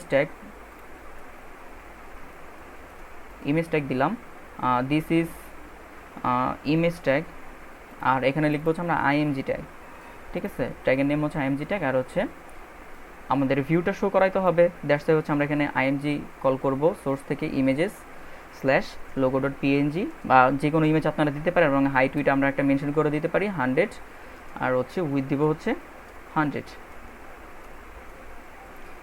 আই ডিটিএইচ উইথ দিব হচ্ছে 100। জাস্ট, ঠিক আছে। কিন্তু এটা কি কোনো টেবিলের মতো লাগতেছে এখন পর্যন্ত? কোনো টেবিলের মানে ধারে কাছেও নাই ও, সেটাও আনা যায়। তো সেটা কীভাবে করতে হয়, টেবিলের ভিতরে আসবেন, টেবিলের স্টার্টিং ট্যাগে যাবেন, সেইখানে আপনাকে লিখতে হবে হচ্ছে বর্ডার। বর্ডার লিখবেন হচ্ছে ইকুয়াল দিয়ে 1, ঠিক আছে। জাস্ট এভাবে দিবেন, দেখেন বর্ডার চলে আসছে। এবার কি টেবিল টেবিল লাগে? লাগে, কিন্তু অর্ধেক ট্যাগ, তাই তো। আমরা পুরোটাকে উইথ দিয়ে দিই 100%। এখানে আমরা বলবো হচ্ছে উইথ, সরি WIDTH, উইথ দিব হচ্ছে 100%। তাহলে পুরো টেবিলটা কী হবে, আমার ব্রাউজার যতটুকু পুরোটাই কভার করে ফেললো। কিন্তু মানে প্রত্যেকটা কলামের সাথে বা এগুলোকে বলা হচ্ছে সেল, এই সেলগুলোর মধ্যে কিন্তু একটা স্পেস আছে, তাই না? সেল স্পেসিং, এই সেল স্পেসিংটা আমাদের নান করতে হবে, কারণ আমাদের টেবিল কিন্তু সচরাচর এমন দেখি না, একটা বর্ডারই থাকে, ডাবল বর্ডার থাকে না। তো এখানে আমরা যেটা করব, আমরা এখানে দিব হচ্ছে সেল স্পেসিং, সেল স্পেসিং দিয়ে হচ্ছে আমরা এখানে দিব 0, সেল স্পেসিং 0, দেখছেন?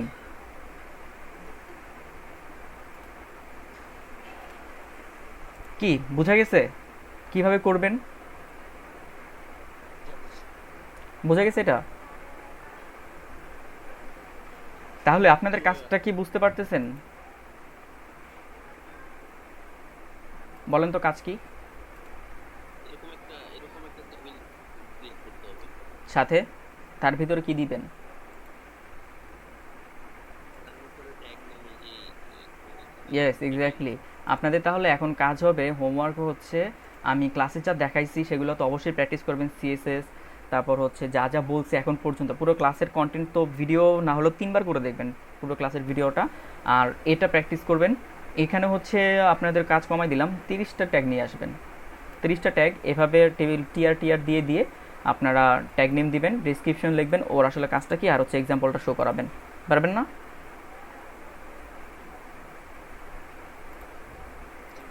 পারবেন? কে কে পারবেন আমি একটু দেখে রাখি, কালকে যদি না পারেন তাহলে তো আমি ধরতে পারবো। কে বলছেন একটু? হ্যাঁ, নাইমুল ভাই পারবেন? দিবে।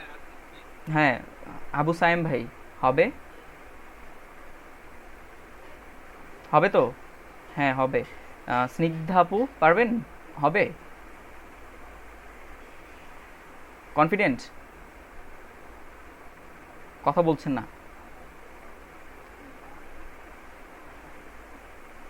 ইনশাল্লাহ। তারপর হচ্ছে সোহানুর ভাই, আপনি? আচ্ছা, আহ, তাহলে মোটামুটি সবাই আমাকে দিবেন তো, আমি ধরে নিতে পারি। কেউ হতাশ করবেন না তো? হ্যাঁ, চেষ্টা করবো সর্বোচ্চ। ওকে। আর আপনাদের কি মনে হচ্ছে 3টা দিনে মানে কি কিছু হবে? জি জি ভাই, হবে। মানে 3 দিনে কি আপনারা মানে সময়টা যে লস হবে কি হবে না এরকমটা কি কিছু কি মনে হচ্ছে? কালকে কি আবার আমি অ্যাটেন্ডেন্স কম দেখবো? পুরো একবারে ভার্সিটির ল্যাবের মতো চলে আসছি, প্রোগ্রামিং শিখে ফেলবো। তো ওই প্লেয়ার টেবিল বসানোর মতো আর কি। বুঝি তো বুঝি নাই, বুঝি নাই। ভালোই লাগছে আর কি, 3 দিনে মনে হয় অনেক ভালো কাটবে। ইনশাল্লাহ আমি চেষ্টা করব, আর সাথে আপনাদের ইন্টারেস্ট, কোঅপারেশন, অ্যাসাইনমেন্ট, সাবমিশন সব কিছু মিলাই যদি হয়, হয়তো বা অনেক কিছু হতে পারে, ভালো একটা জায়গায় যেতে পারেন। তো অ্যাটেন্ডেন্স আমি আশা করব না কমবে, বরঞ্চ বাড়বে। আপনারা যাদেরকে জানেন বা করতে ইচ্ছুক বলে মনে করেন, যদি মনে করেন যে না সেও যদি করে তার জন্য ভালো হবে, আহ, আনতে পারেন, যেহেতু যেটা মানে ওপেন ফর অল, তো সমস্যা কি, তাই তো? আর অ্যাটেন্ডেন্স যত বেশি হবে আপনাদের ক্লাসের এঙ্গেজমেন্টও তত বেশি ভালো হয়। আমি এই জন্য হচ্ছে বলি যে মানে একটু বাড়ান এই জিনিসটা, ঠিক আছে? ওকে, আমি তাহলে হচ্ছে হ্যাঁ বলেন। অ্যাসাইনমেন্টটা সাবমিট করবো কিভাবে? সাবমিটটা সাবমিটটা এখন দেখাবো, চলেন দেখাই দিই। হুম, চলেন আমরা হচ্ছে যেটা করব, আমাদের গিটহাব নামে তো সবাই নাম শুনছেন অবশ্যই, তাই তো? গিটহাবের নাম শুনছেন? না ভাইয়া। ও মাই গড, সিএসসিতে তো আছেন, যারা আছেন সিএসসির মানুষ কি জানেন না? আচ্ছা, সিএসসিতে যারা আছেন তারা কি মানে একদম শুরুর দিকে নাকি হচ্ছে লাস্টের দিকে?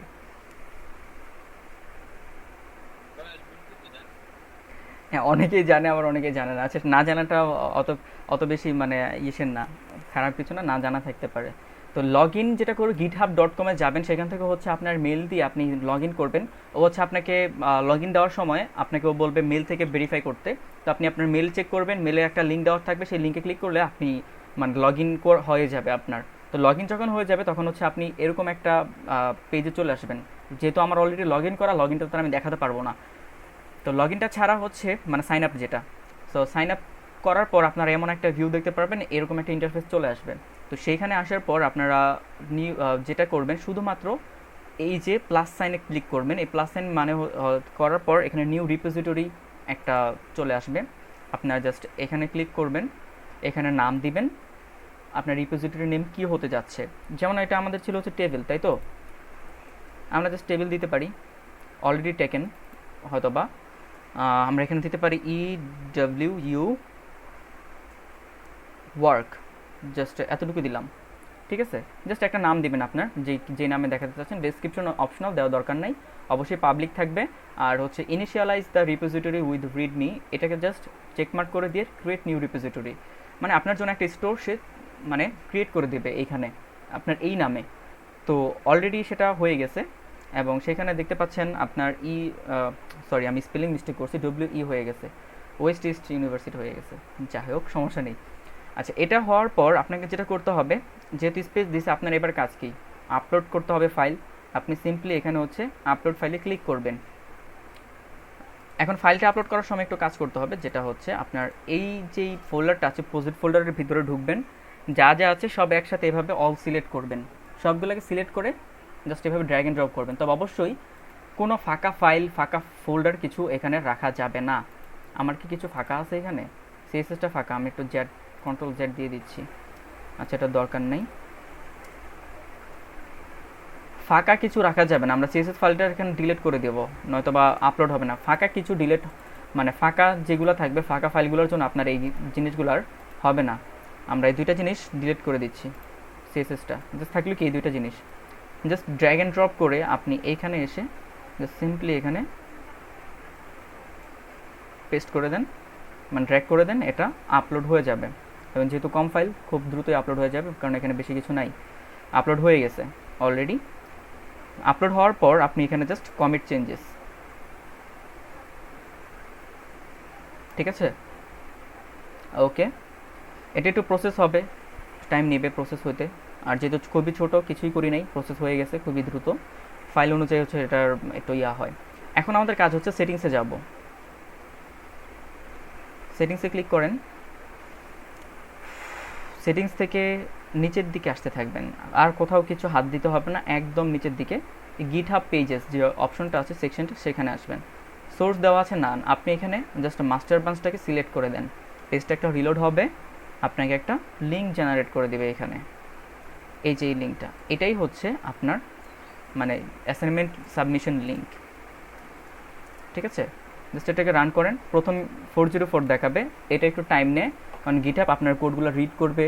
দেন হচ্ছে প্রসেসিং এখনও কন্টিনিউয়াস আছে, তো যখন প্রসেসিং শেষ হয়ে যাবে আপনার অটোমেটিক এখানে হচ্ছে আপনার ওই যে আমরা অপশনটা এটা ক্রিয়েট করে আসছি না, এটা অটোমেটিক চলে আসবে, ঠিক আছে? একটু পরেই চলে আসবে, বেশিক্ষণ সময় নেবে না। তো আপনারা 404 আসলেও সমস্যা নেই, আপনারা হচ্ছে লিঙ্কটা আমাকে সাবমিট করে দেবেন কালকে, ঠিক আছে? এতটুকুই, ওকে?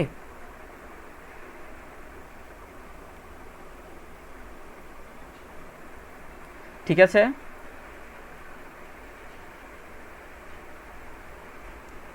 জি ভাইয়া।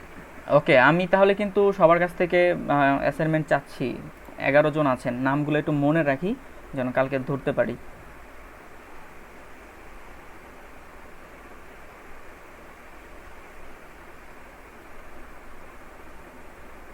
ওকে, আচ্ছা ভাইয়া, হুম,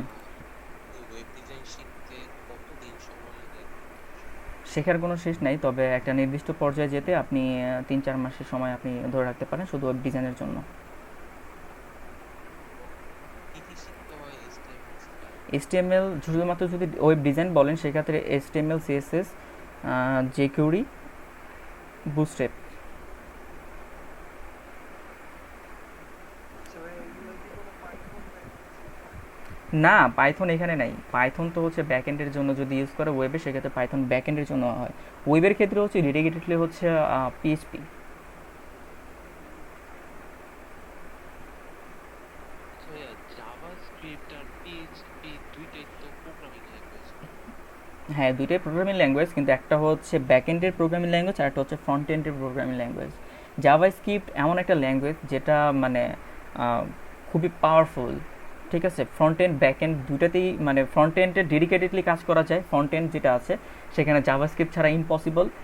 বাট ব্যাক এন্ডেও কিছু কিছু কাজ মানে জাভাস্ক্রিপ্ট দিয়ে করা যায়। আর পিএইচপি যেটা হচ্ছে সেটা শুধুই মাত্র ব্যাক এন্ডের জন্য, ঠিক আছে। এখানে কিছু ডিফারেন্স আছে। ঠিক আছে তাহলে, হ্যাঁ সবাই, আহ, আমি ভিডিও আপলোড করে দিব গ্রুপের ভিতরে, তো সেখান থেকে হচ্ছে আপনারা এটা দেখবেন। আর এই তো দেখে নিন, এগুলো কাজ করেন। যদি প্রবলেম হয় গ্রুপে বলবেন, পোস্ট করবেন, সবাই সবাইকে হেল্প করার একটা ইয়া রাখেন, যে সবাই সবার প্রবলেমগুলো দেখবেন, ঠিক আছে। কেউ যদি পারেন অবশ্যই তাকে হেল্প করেন। আর যে যে ধরনের প্রবলেম ফেস করবেন সেই প্রবলেমগুলো ওখানে পোস্ট করবেন ওই গ্রুপের মধ্যে, ঠিক আছে। আমিও যদি পারি হেল্প করব, আর যদি কেউ পারেন জানা থাকে তারাও হচ্ছে হেল্প করবেন। সবার মধ্যে একটা আন্ডারস্ট্যান্ডিং বা বন্ডিং তৈরি করে চেষ্টা করেন আর কি। ওকে, ঠিক আছে তাহলে, খোদা হাফেজ, হ্যাঁ।